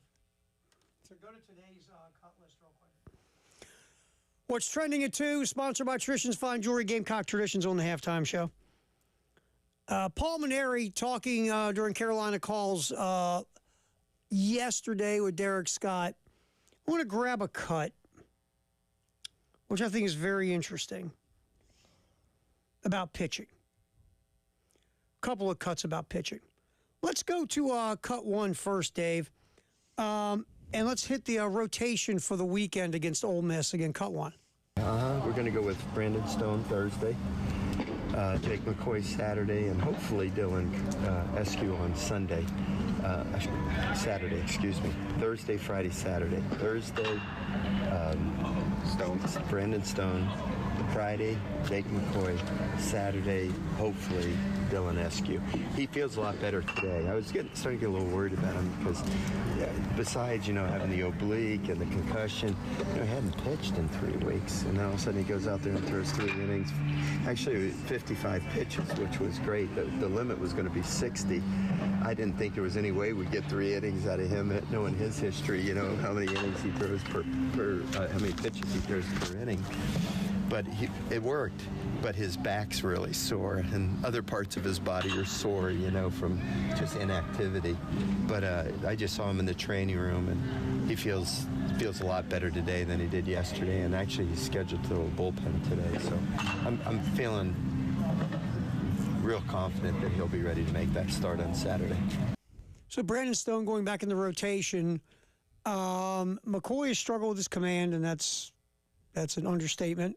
Yep. Great arm talent, just got to be able to repeat your delivery and throw strikes, and then hopefully Dylan Eskew can come back on Saturday.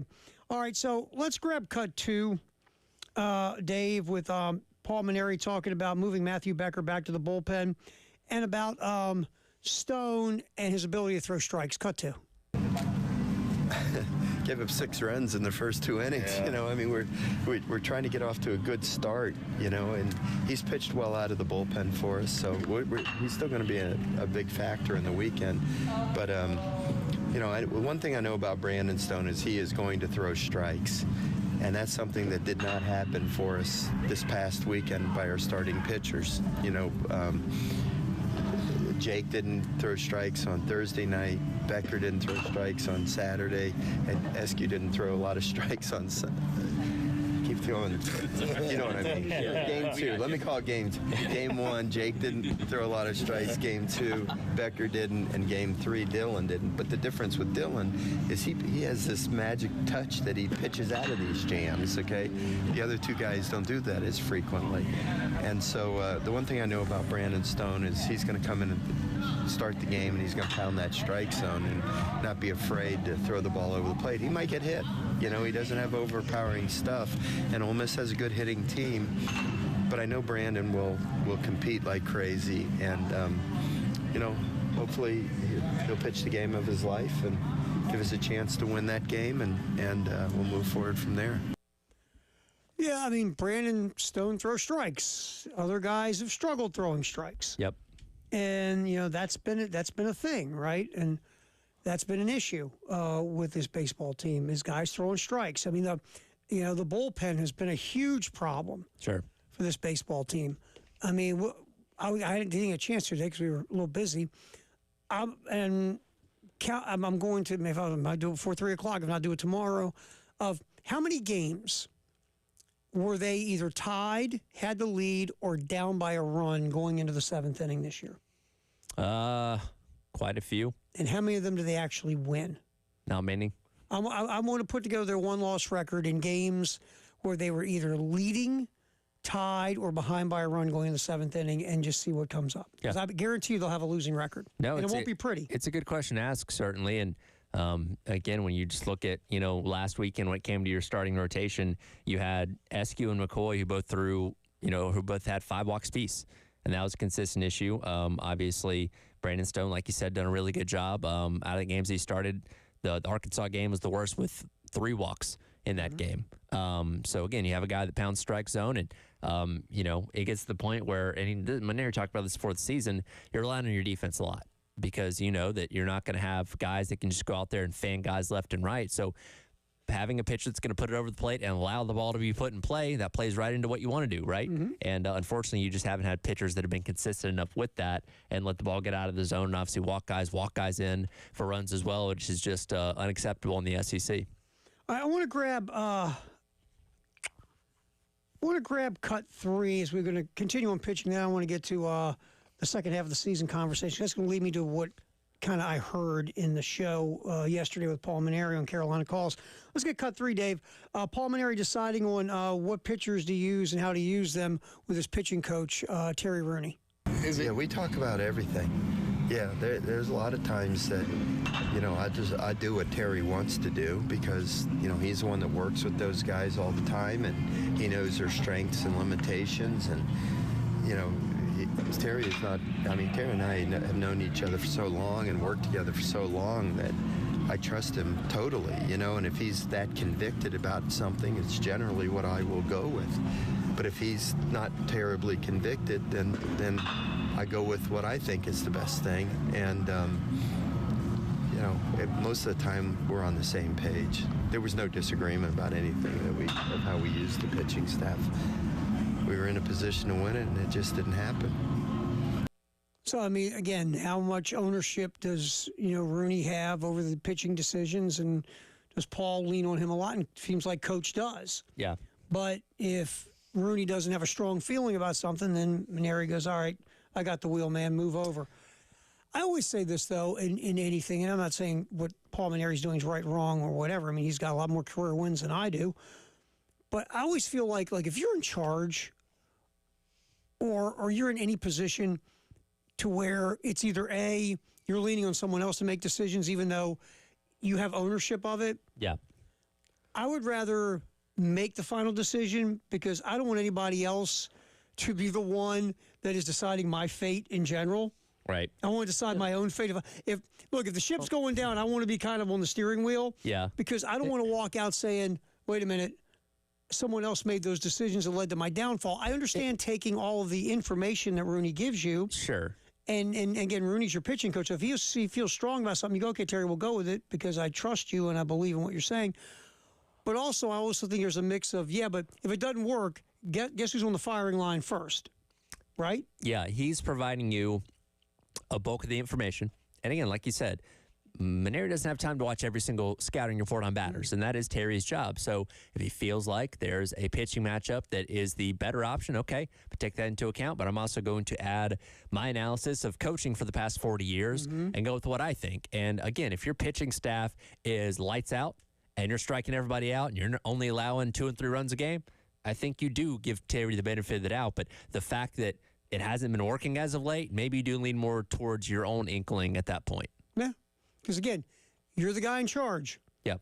And again, like you said, you're the first one. Oh, when they come to chop heads off, you're the first one on the block. Right. And like I always told that Brian Billick story, you're ahead in the media guide than your pitching coach. That's right. You're in page 2.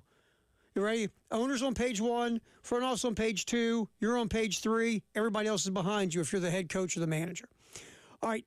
This I think this is the cut that leads me into what I heard during Carolina calls last night. Let's get cut 6, Dave. Coach Mainieri talking about you never know what can happen in the second half of the season. You just never know. When people start to figure things out, something happens and it flips the whole script. And, that happened with Mike's team that year. Hey, my last year at LSU, we got off to a 1-8 start. We ended up winning a regional in Eugene, Oregon, and going to a super regional. So, we've dug ourselves a big hole. There's no question about that, Derek. But like I said, we're going to keep fighting. You never know. You just never know what can happen. My second team at LSU, we were hopelessly out of it with 4 weeks to go. We didn't lose another game. We swept the last 4 series of the year and ended up being a national seed, winning the SEC West.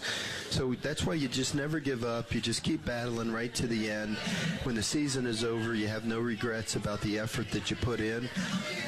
Listen, we have an eye on the future too. I only care right now about this team and what we're doing, but the way baseball is, the way college athletics is, you're also recruiting at the same time as you are coaching this year's team. Yeah. And we're working feverishly hard on recruiting for next year's team. Now we'll have an opportunity, with being here in time to really do it right. When you get the job in a transition in sometime in June, you don't have much time. And we were able to get a few pieces. Nathan Hall Hall and Henry Kazmar and guys like Ashton Crowther have contributed. You know, we were able to get some people that helped us, but when you can get a full recruiting class in, it makes a big difference because you're recruiting them to your style of play and what you're looking for in ball players. But in the meantime, listen, I've got a great group of kids, and they've been wonderful to work with. I love them all to death, and they're doing the best that they can, and we're going to do the best we can right to the very end. Absolutely. Did you hear that? You heard what you heard, right? Yeah. What do we hear? Next year. Next year. He's not giving up yet. No, because, look, there's a lot of conversation because this season has gone sideways that, you know, would Paul Mainieri want to come back even? I mean, guy's 67 years old. He came in here and, you know, in his introductory presser, we're not here to rebuild. Well, guess what you're doing right now?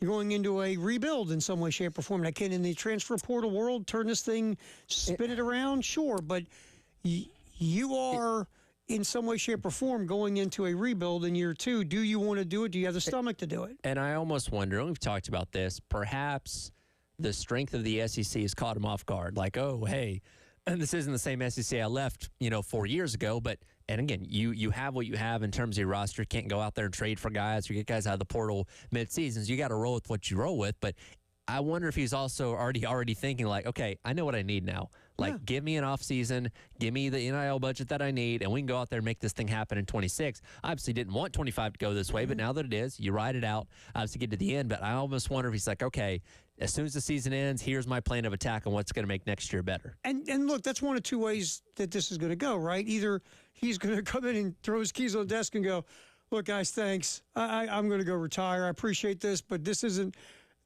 the baseball I coached, and I got to roll. Or he's going to do what you just said. I got a year under my belt watching the SEC. This thing is a lot more crazy than it was when I left LSU. But I've seen it now. I know what we need.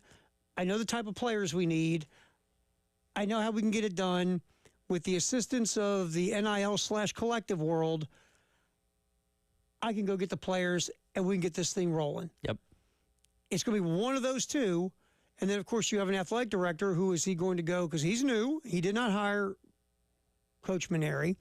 Is he going to go, I'm with you, Coach. Let's sit down and talk about NIL, and let's get you the resources to get your third team in your career to Omaha.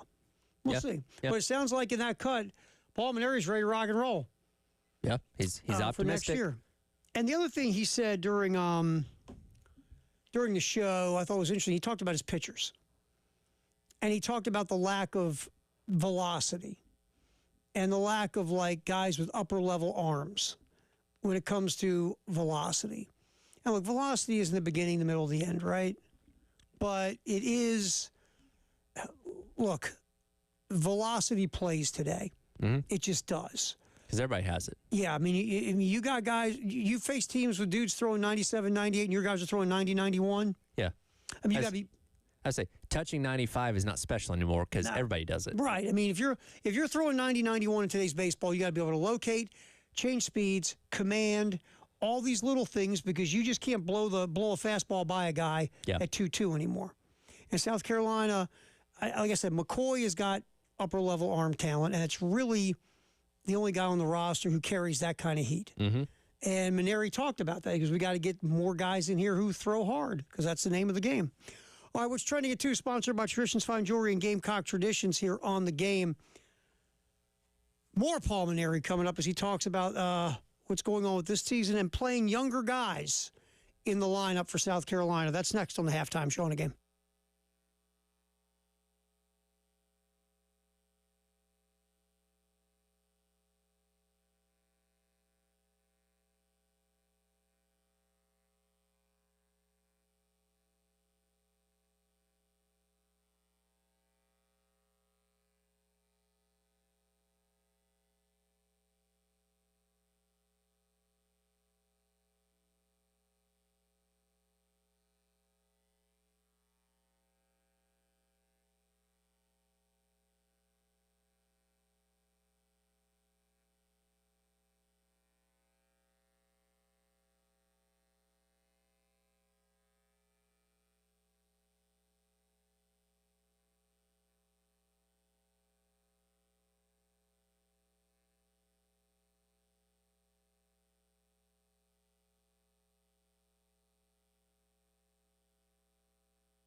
All right, Paul Maneri on Carolina Calls last night with Derek Scott.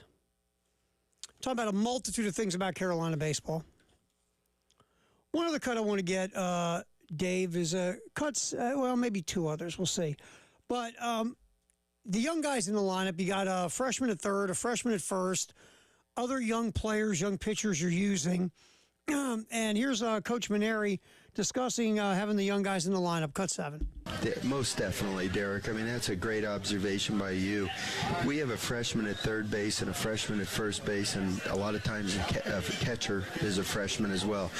I don't even know if any other teams have one freshman in the starting lineup, much less 3. They're, like Mitch Sanford's probably 24 years old now. We have a couple players that are 24 years old. It has become an older game, and like you said, the players are just bigger and stronger than they've ever been before. All the time in the weight room, all the time working with a nutritionist, just the natural maturation of one's body, the experience that they gain, all those factors go into it. And, you run up against teams that look like Texas A&M and Arkansas, just big physical guys where 1 through 9 they can hit the ball out of the ballpark. If you don't have overpowering arms, which we're kind of at a lack for right now, I'll tell you, it's a tough formula to try to get those kind of hitters out with 89 to 91 miles an hour. Some of the pitchers for the other teams, when we're facing them, they're throwing 97, 98. There was a kid from Arkansas throwing 99 miles an hour. It just makes it difficult. And that's what we've got to do, is we've got to develop those kind of pitchers, and we've got to recruit some pitchers right away that can throw the ball with a little bit more velocity. I'm not saying a guy like Ashton Crowther or Brandon Stone can't be successful, but they have to be probably role-type players instead, a role-type pitcher, certain situations where they can excel. But you got to have some guys with some power arms, and that's what we're striving to bring in. Like we talked about, there's the cut. Yep. About the power arms, bringing guys with more velocity and guys that can blow hitters away. And that's what you don't have right now. And it doesn't take a genius to look around and see it. Sure. In college baseball, and in Major League Baseball, minor league baseball, heck, high school baseball, velocity plays. And we all knew this. I mean, you grew up and played baseball. Mm-hmm. The dude that threw real hard was a guy you didn't want to face because you couldn't hit him because he threw real hard. Exactly. So, once the analytics crew started putting together numbers when it comes to Major League Baseball, ready? The harder throwing guys were tougher to hit. You want to take a minute? Mm-hmm. That's I know. Crazy concept. Crazy right? idea. So now you're looking for velocity and maximizing velocity and guys who throw hard, and that's where this whole thing has gone, and it's trickled down, right? I mean, when I was watching baseball, if you were chucking over 90 miles an hour, if you were throwing like 91, 92, you're like, oh, that guy throws in the 90s. Now that's like, now you're only throwing 92? That's off speed. Exactly. Is that your changeup, boss? So you just have to get arms, guys who throw hard. And this is what we said about Coach Maneri watching this year. It feels like he's taking away the idea like, well, this velocity thing is a thing. We got to get guys who throw harder. We need more power arms on this team. Yeah. Again, you got to rethink what worked 4 or 5 years ago. And again, he had success all the way up towards the end of his time there at LSU. But as we know, a lot changes in college sports in just 1 year, let alone, 4 years. So what he thought was going to be successful hasn't worked up to this point. Okay, can you go out there and get those guys to fill those roles in the offseason? And what he talked about in the beginning clip, when you talk about guys like Collins, you talk about guys like Scobie, you talk about guys like Gavin Braylon being true freshmen playing already, how much better are they going to be next year? Because, again, Petrie's going to be gone. How are you going to be able to build your team around those guys and those be your potential superstar players in addition to whatever you can go out there and get in the transfer portal? Yeah, I mean, you had a year to say, okay, here's how you win in baseball in 2025. Who do I have on this team that can help me win the way we need to play in 2026? And you're right, Ethan Petrie, barring something I don't see, will move on to pro ball. Yeah. This will be it. But who do you have on this roster after you've seen a year of SEC baseball are going to be the keepers, and now you know what to go get in the portal, you know what to get recruiting, whether it's JUCO, high school, whatever the case. So we shall see. All right, What's trending at 2, sponsored by Traditions Fine Jewelry, Gamecock Traditions. The over-under this week in the Gamecock Traditions 107.5 The Game over-under contest. Elijah Campbell will be calling a play in the spring game. Our bud from the post-game show has been given permission by Shane to call a play. Is he going to call a run or a pass? It's that simple. 1075thegame.com, click on the contest, pick run or pass. If you are right, you'll go into the big pot of people who are correct, and Gamecock Traditions will pick out a name and give them a gift card. 1075thegame.com to get that going. Also, what's trending at 2 is Nico, our boy from Tennessee. It seems like we'll be at UCLA to be the starting quarterback. You know, they paid the quarterback from Appalachian State like $1.5 million. They did, and that's the thing now is he's looking at other options. He may even go to Tennessee. I was going to say, Tennessee's kind of a quarterback swap.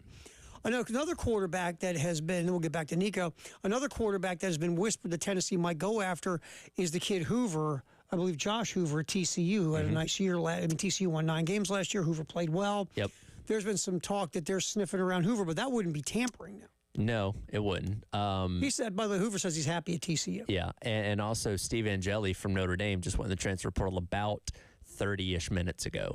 That's another potential option. Interesting. Yes. Played just a little bit last year, obviously. So he had that. Remember, he had to come in when Riley Leonard got hurt. Yeah, in the Sugar Bowl and led them to that touchdown before halftime, which set him up to beat Georgia the way that they did. So he played a vital role in that team last year. And I don't know if that's the sign that he just lost the quarterback battle. Could be. Or, again, he sees maybe a greener pasture somewhere else, but we'll see. Let's put it this way.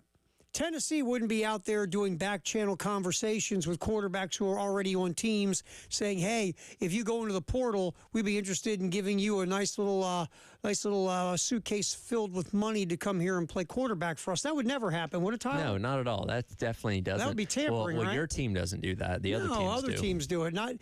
Not fill in the blank, my favorite team. Yeah, and that's the funny thing about college sports is we have to all just kind of blindly accept this happens everywhere. And, you know, some teams do it better than others, and that's just how the world works. Speaking of Nico, cut 9, David Ayer.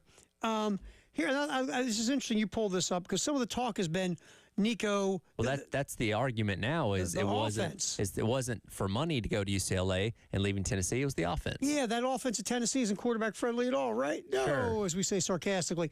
Here's Nico, though, talking about the Tennessee offense and how comfortable he was just a month ago. Cut 9, Dave. All starts now. What part of your game are you most confident in heading into this spring? Yeah, for me, I think it's just me knowing the offense well and just playing fast. I think just the more you get comfortable in the offense, it allows you to play free. And yeah, man, I think that's where I'm at right now. Wow, didn't hear anything bad, did you? No, it is, hey, I'm still trying to learn it, still kind of struggling, still wish this and that was better. And it's not like anything changed. Same OC, Josh Heupel, still the head coach. Like, it's the exact same offense. And again, you're in a better situation with the talent around you at Tennessee than you are at UCLA. That's replacing basically all of its skill guys, had a terrible offensive line, and you have a first-time ever play caller at OC. Good luck. Yeah, go get him at UCLA. And look, here's the thing, too. Again, him listening to that cut, that gives you maybe some of the idea of why Nico struggled last year at times, is from the neck up, he wasn't processing the offense. Right. And again, this is not a criticism. It just, everybody learns in different stages. But that offense, the way it's set up, it's supposed to be pretty easy in your decision making. Yeah. I mean, it's not super complex is what I'm saying. I remember reading a deep dive about that offense in The Athletic like 3 years ago when Hendon Hooker was the quarterback. And they talked about it's you want less thinking and more reacting. Yep. And the wide receivers, when they get to the stem of the route, they make a choice. Their first choice is to go deep, right? Right. And then if not, they break the route off left or right, depending on the defensive back. So the wide receiver and the quarterback are reading the defensive back in a very simple way. And it's also an offense the defense has to pretty much tell you what they're doing because you spread the receivers out so much that if you're out on the outside, you're not going to be able to help in run coverage and run defense. So it's a lot easier to read defenses that way, too. And that's why it's such a great offense in the run game because the defense can't stack the box. Yep. So very interesting from Nico, talking about his processing of the offense. Greatest day in the history of the world is April 17th, I believe. We're going to talk about that next here on the Halftime Show on the Game.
Greatest day in the history of the world is April 17th. Here on the halftime show, David Ayer steering the ship. Tyler Heads here. I'm Terry Ford as we go till 3 o'clock on the game. All right. On this, man, yesterday, remember it was stacked? Yeah, a good bit of stuff. Today's stacked too.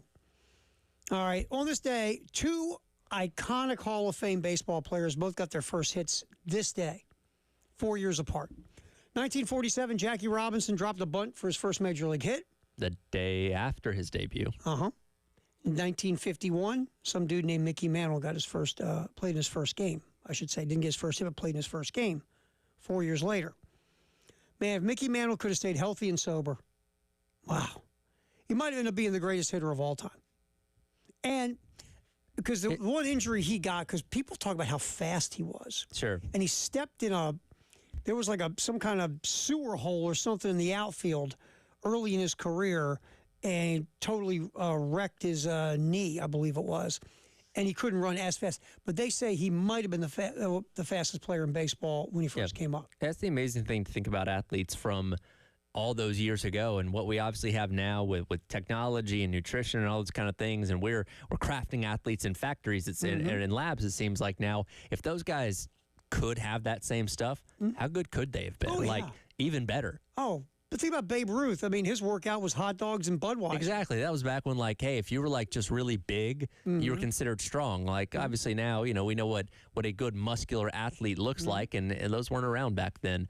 With things like Jesse Owens and his Olympic times were only slightly off of what, like, some of today's are. But, like, again, they were running on dirt. They weren't wearing these specialized shoes. It's like crazy to think about all the coincidences. Even what they wear is supposed to be aerodynamic, right? Exactly, right? And he's wearing like a loose shirt and jeans essentially. Like the clothes you wore to gym class. Exactly. Like again, if he had today's technology, nutrition, and science and all that kind of stuff behind, training, how good could they have been? How great could they have been? It's crazy to think about. I mean, you look at some of those guys. I'll give you like Mickey Mantle to a point. There were stories Mickey Mantle came to the park hungover, and he had to sit out again. There was a story about him going to the plate hungover and got a game-winning knock. Him hungover was better than 95% of the guys sober. Exactly. Think about it. All right, 1976. Some guy named Mike Schmidt hits 4 straight home runs, drives in 8 runs. Phillies came back from 13 down to beat the Cubs 18-16 in 10 innings at Wrigley on a day where the wind was blowing out at Wrigley Field, and it was insane. Mike Schmidt was, look, I'm from Baltimore. Brooks Robinson is like iconic in Baltimore as a third baseman. And he might be the greatest defensive third baseman in the history of the game. But all around third baseman, when we're talking about not just defensively, but offensively as well, Mike Schmidt was the greatest third baseman of my lifetime. I mean, Schmidt would hit over 500 career homers. I mean, you look at the offensive numbers. And again, my dad's favorite player was Brooks. Yeah. But Schmidt, and I said this to my dad once, he just stared at me for like 3 days without speaking. I said, Dad, Mike Schmidt's a better all-around player than Brooks. So did he disown you after that or after you didn't hit the cutoff guy? Well, that was later. So that pile, and then he looked at me, he's like, didn't hit the cutoff guy when you were 13, now you're disrespecting Brooks. Brooks Robinson would have hit the cutoff guy. Brooks Robinson would have nailed him right in the head. Absolutely. So Mike Schmidt this day, 4 consecutive home runs in 1976. Schmidt was unreal. Also this day, 1982. Denver Nuggets, like Tara, I don't care about the Denver Nuggets. Just give it a second. Dan Issel, Kiki Vandeweghe, and some man named Alex English each averaged 20 points a game. We know Alex. The first front court to do that since Bob Pettit, Cliff Hagan, and Clyde Lavalette for the St. Louis Hawks in 1961. Wow. I mean, those Denver Nuggets were fun. They had a guy named Fats Lever. Those Denver Nuggets were a blast to watch. They scored a ton of points. And obviously, Alex English scored the most points of any player in the decade of the 80s in the NBA. 1983, Nolan Ryan strikes out his 35th, 100th batter in one game. No, yeah, it felt that way sometimes. Nolan Ryan was such a freak of nature. He's out there in his 40s throwing 100 miles an hour. He had a no-hitter every other week. Yeah, no big deal. And but we always remember Nolan Ryan, Robin Ventura charging the mound, and Nolan Ryan grabbing him in the head, like giving him noogies. And by the way, and how much grief did Robin Ventura make where the old guy punked you when you ran to the mound? Was that the only person to charge him? Well, that's the. I'm not. There probably were others because Ryan threw so hard. Yeah. But that's the one you always see the highlight. Yeah. Punked him. Embarrassed him. And by the way, you know what? I think he still has the longest collegiate hit streak. I think Robin Ventura still does, or somebody passed it recently. I can't remember. I don't know. I mean, Ventura's Oklahoma State, if my memory serves me, and had that hitting streak. Again, top of my head doesn't work as good as it used to. Well, this day in 1987, Julius Erving of the Sixers becomes the third player to score 30,000 points in his pro career, joining Wilt Chamberlain and Kareem Abdul-Jabbar. Now, again, Julius Erving did a lot of his damage in the ABA. Mm-hmm. So, but in totality, NBA over 30,000 points at that time. Only Wilt and Kareem had done that. 1995, Wayne Gretzky reaches the 2,500 career points mark. And he was an LA King at the time when LA lost to Calgary. This day in 1999, quarterbacks go 1, 2, 3 in the NFL draft. You want to talk about, we always talk about how picking a quarterback in the first round is such a crapshoot. It's a 50-50 deal, right? Yep. The quarterback to go first, Tim Couch. Yep. Yeah. Quarterback to win second, Donovan McNabb. Good career. Good career. Quarterback to go third, Achilles Smith. How'd that go? That didn't. No, it didn't. So you had two busts and a really good quarterback out of the top three. Also, it's very fitting Cleveland would be one of those busts. Oh, absolutely. We're Cincinnati. Yeah. At that time. Well, Joe Burrow has totally changed the face of the Bengals, hasn't he? Like Andy Dalton had success, they just couldn't win the playoffs. Well, he just like Carson Palmer was good. You know, the thing about it was like Carson Palmer was good and got hurt. Andy Dalton was just given a lot of talent around him. He had like really, really good offensive players. But he wasn't really a high-level quarterback. But then Joe Burrow comes in, and we just forget any of the jokes about the Cincinnati Bengals. You want to change your organization from being a punchline, get the quarterback right. Yep. All of a sudden, you know, the Texans aren't a joke anymore. Sure. They were a joke for a while. Yep. Just get the right quarterback, stop being a joke. Like, how about the Washington football team? Mm-hmm. Jaden Daniels, we're not making fun of Washington. All it takes is one. And a new owner. And, you know, it seemed like Cleveland had a guy, and then, well, you know, things happen. Things went a little sideways. And they're still paying him. This day in 2001, Barry Bonds becomes the 17th major leaguer to hit 500 home runs. He hit that drive off Terry Adams as the Giants beat the Dodgers. 2006, Sidney Crosby becomes the youngest player in NHL history to score 100 points in a season. Crosby was 18 years old at the time. The great Ubaldo Jimenez in 2010 threw the first no-hitter in the Colorado Rockies' 18-year history. You know who no-hit? The Atlanta Braves. What year was that? 2010. Okay. That was Ubaldo Jimenez's best season. I had to suffer with the Ubaldo Jimenez era in Baltimore. Now I'll leave you with one in your wheelhouse. 2011. Right. Yep. Clint Boyer was edged by a foot in this race in 2011. The official margin of victory was 0.002 seconds, tied for the closest NASCAR Sprint Cup finish in history. Who was the winner of that race? It was the Aaron's 499. Yeah, Jimmy Johnson. Look at you. Talladega. Four-wide finish. Look at you. In fact, I can tell you who was pushing the guys that were in the four-wide finish. All right, go ahead there. So, let's do it, dude. Jimmy Johnson was being pushed by Dale Jr. Mark Martin was being pushed by Jeff Gordon. Clint Boyer was being pushed by Kevin Harvick. And then Carl Edwards was being pushed by Greg Biffle on the outside. Four-wide finish. Day after my sister's wedding, actually. You're like Rain Man for racing. Yeah, well, I've seen the highlight a million times. That helps. You are insane when it comes to racing. All right, here's the greatest day in the history of the world.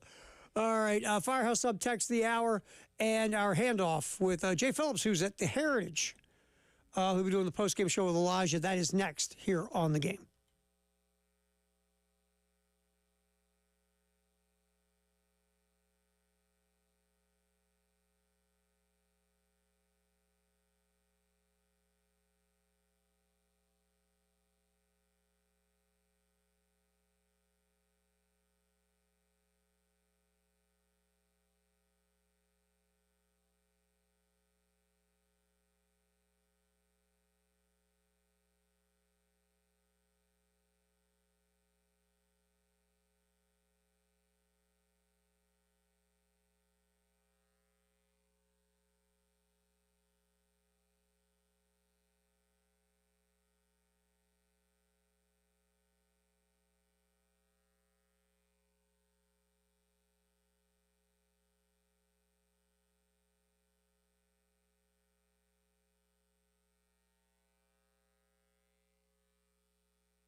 Halftime show, time to get our Firehouse subtext of the hour, and then we'll check in with our buddy Jay Phillips at the Heritage to do our handoff, sponsored by Little Pigs on Alpine. What do you got there on the old text line? First of all, I believe there's a typo here, but I will read it as it is written.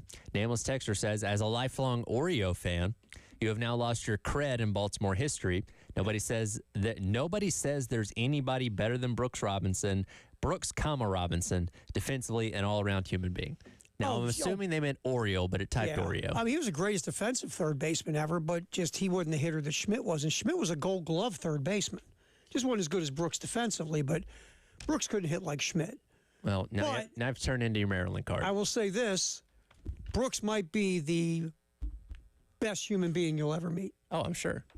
I mean, again, I got lucky doing media. I got to meet Brooks 2 or 3 times. I've told my Brooks Robinson story on the air here. My dad loved Brooks. I remember I told Brooks about it when I met him. And then Brooks remembered the next time I saw him, which was pretty good long time later after I had brought it up. And next time I saw him, he said, oh, yeah, that's right. How's your dad? And I was like, I told the old man, I thought the old man was going to cry uncontrollably. No, Brooks was one of the best human beings in the history of the world. If you didn't like Brooks, it was a you problem. That's awesome. So, Texter, I get you. You're not wrong. But look, I love Brooks, but Mike Schmidt was a better offensive player than Brooks. Not as good defensively, but Schmidt won a lot of Gold Gloves. And I know. I've now disappointed you as a fellow Marylander, and I apologize. All right, but I do appreciate the text. Thank you very much. All right, let's get our man here, get our guy, Jay Phillips at the Heritage. All right, so where were you today? Who are you following? Hold on. You've disappointed me because you're talking way too glowingly about Mike Schmidt, who I believe took away a lot of the shine from Dale Murphy in the 1980s. So I won't sit here today and debate the merits of 2 of the greatest third basemen of all time, but Tyler, if you had been alive as a Braves fan, you'd feel the same way I do. Mike Schmidt and Dale Murphy challenged each other for a lot of home runs, and I think Murph won 2 MVPs. Terry, how many did Schmidt win? I'm looking it up right now. How many Schmidt? I know Schmidt won 1. Schmidt had that monster year, and I'm trying to think if he won a second. I know he won 1. Yeah, I feel like he won another one, but I always felt like Mike Schmidt was taking away from Dale Murphy. Jay, he was a 3-time MVP. He won back-to-back in 80 and 81 and 86, so he won 3 times. Yeah, so Murph, it was Schmidt won 2 in a row, then Murph won 2 in a row, right? Yep, and Schmidt won in 86. 82, 83? Yep. And then Schmidt won, because by then the Braves were terrible, man, and Murph, like one year, like 86 or 87, Murph hit like 45 home runs, but the Braves, I think, were like 5 and 157 or something. They were terrible. Well, by the way, Reddy, they probably won more than 5, but not many. Little piece of information about Schmidt I just saw on the Wikipedia. And since Wikipedia, it's never wrong. Mike Schmidt is one of the only 3 players, along with Willie Mays and Ken Griffey Jr., to win 10 Gold Gloves and hit at least 500 homers, and one of the few players in Major League history to drive Jay Phillips crazy. Yeah, one of the few. But there are more. But he's the first. He's the first. Because I was young. Back then. Yes, y'all couldn't hear it, but I gave Tyler Head a standing ovation for the way he nailed that NASCAR moment from a few years back. How good was that? Thank you. I apprate that. How good was that guy? Yeah. The people here that were walking down the 18th fairway looked over like, what the hell is that guy doing? But I did little that. did they know. Yeah, and then I also just want to say with y'all's things too, Tim Couch, I don't know, look, he was really good at UK, but y'all remember, Terry, he played for the expansion Browns. Playing for the Browns today is hard. And they've now been a quote expansion team for 26 years running. Oh yeah. Uh-huh. Oh yeah, no doubt. But he played for them when they were actually an expansion team, and my God, they were terrible. So I don't know if I can put it all on him. He's the first name on that list of the famous quarterback jersey. The quarterback shirt. Where there's like 40 names now, and he was the first one. Famous in Cleveland. And, I remember, too, it was like, that was the only thing about being fair to Couch, and really Kelly Smith, because the Bengals were a disaster, too, is the idea those 2 guys went to terrible organizations and had really very little help around them. So even if they did have X amount of talent that could have worked on another team. They were buried by just bad organizations and bad rosters, man, to be fair. And remind me, because I just heard who was in the middle? Who was the second pick of that one you all were talking about? Oh, Donovan McNabb, who went the one that actually ended up working out. Yeah. Went quarterback for Andy Reid in Philadelphia with talent around him. It's one of those things like when you go back and look at past drafts, and especially ones from years and years ago, they'll put the little note of like, hey, this guy was a Hall of Famer, this guy was a Pro Bowl. And then there's like the inevitable guy in the middle who did absolutely nothing. It was like the fourth overall pick. You're like, well, sucks for that team. Yeah. And that's go ahead. I would say guys like Couch or David Carr. I would really, I feel badly for them because they play. I mean, seriously, it's hard. When you're an expansion team in football, I just don't know if because we haven't had an expansion team in a long time now, and it's just like David Carr. God bless him. I just. That guy, I mean, he got sacked like 10 times a game, it felt like. There's an imprint of the number 8 at the bottom of, at the floor of NRG Stadium as we speak. It's got like a crime scene. Yeah. Yeah. I mean, it really, like, and so when people get just, all over like the guy, I'm like, man, he I don't know. He had dudes that weighed like 180 pounds as his offensive line. Yeah, I think that's one thing. Anyway.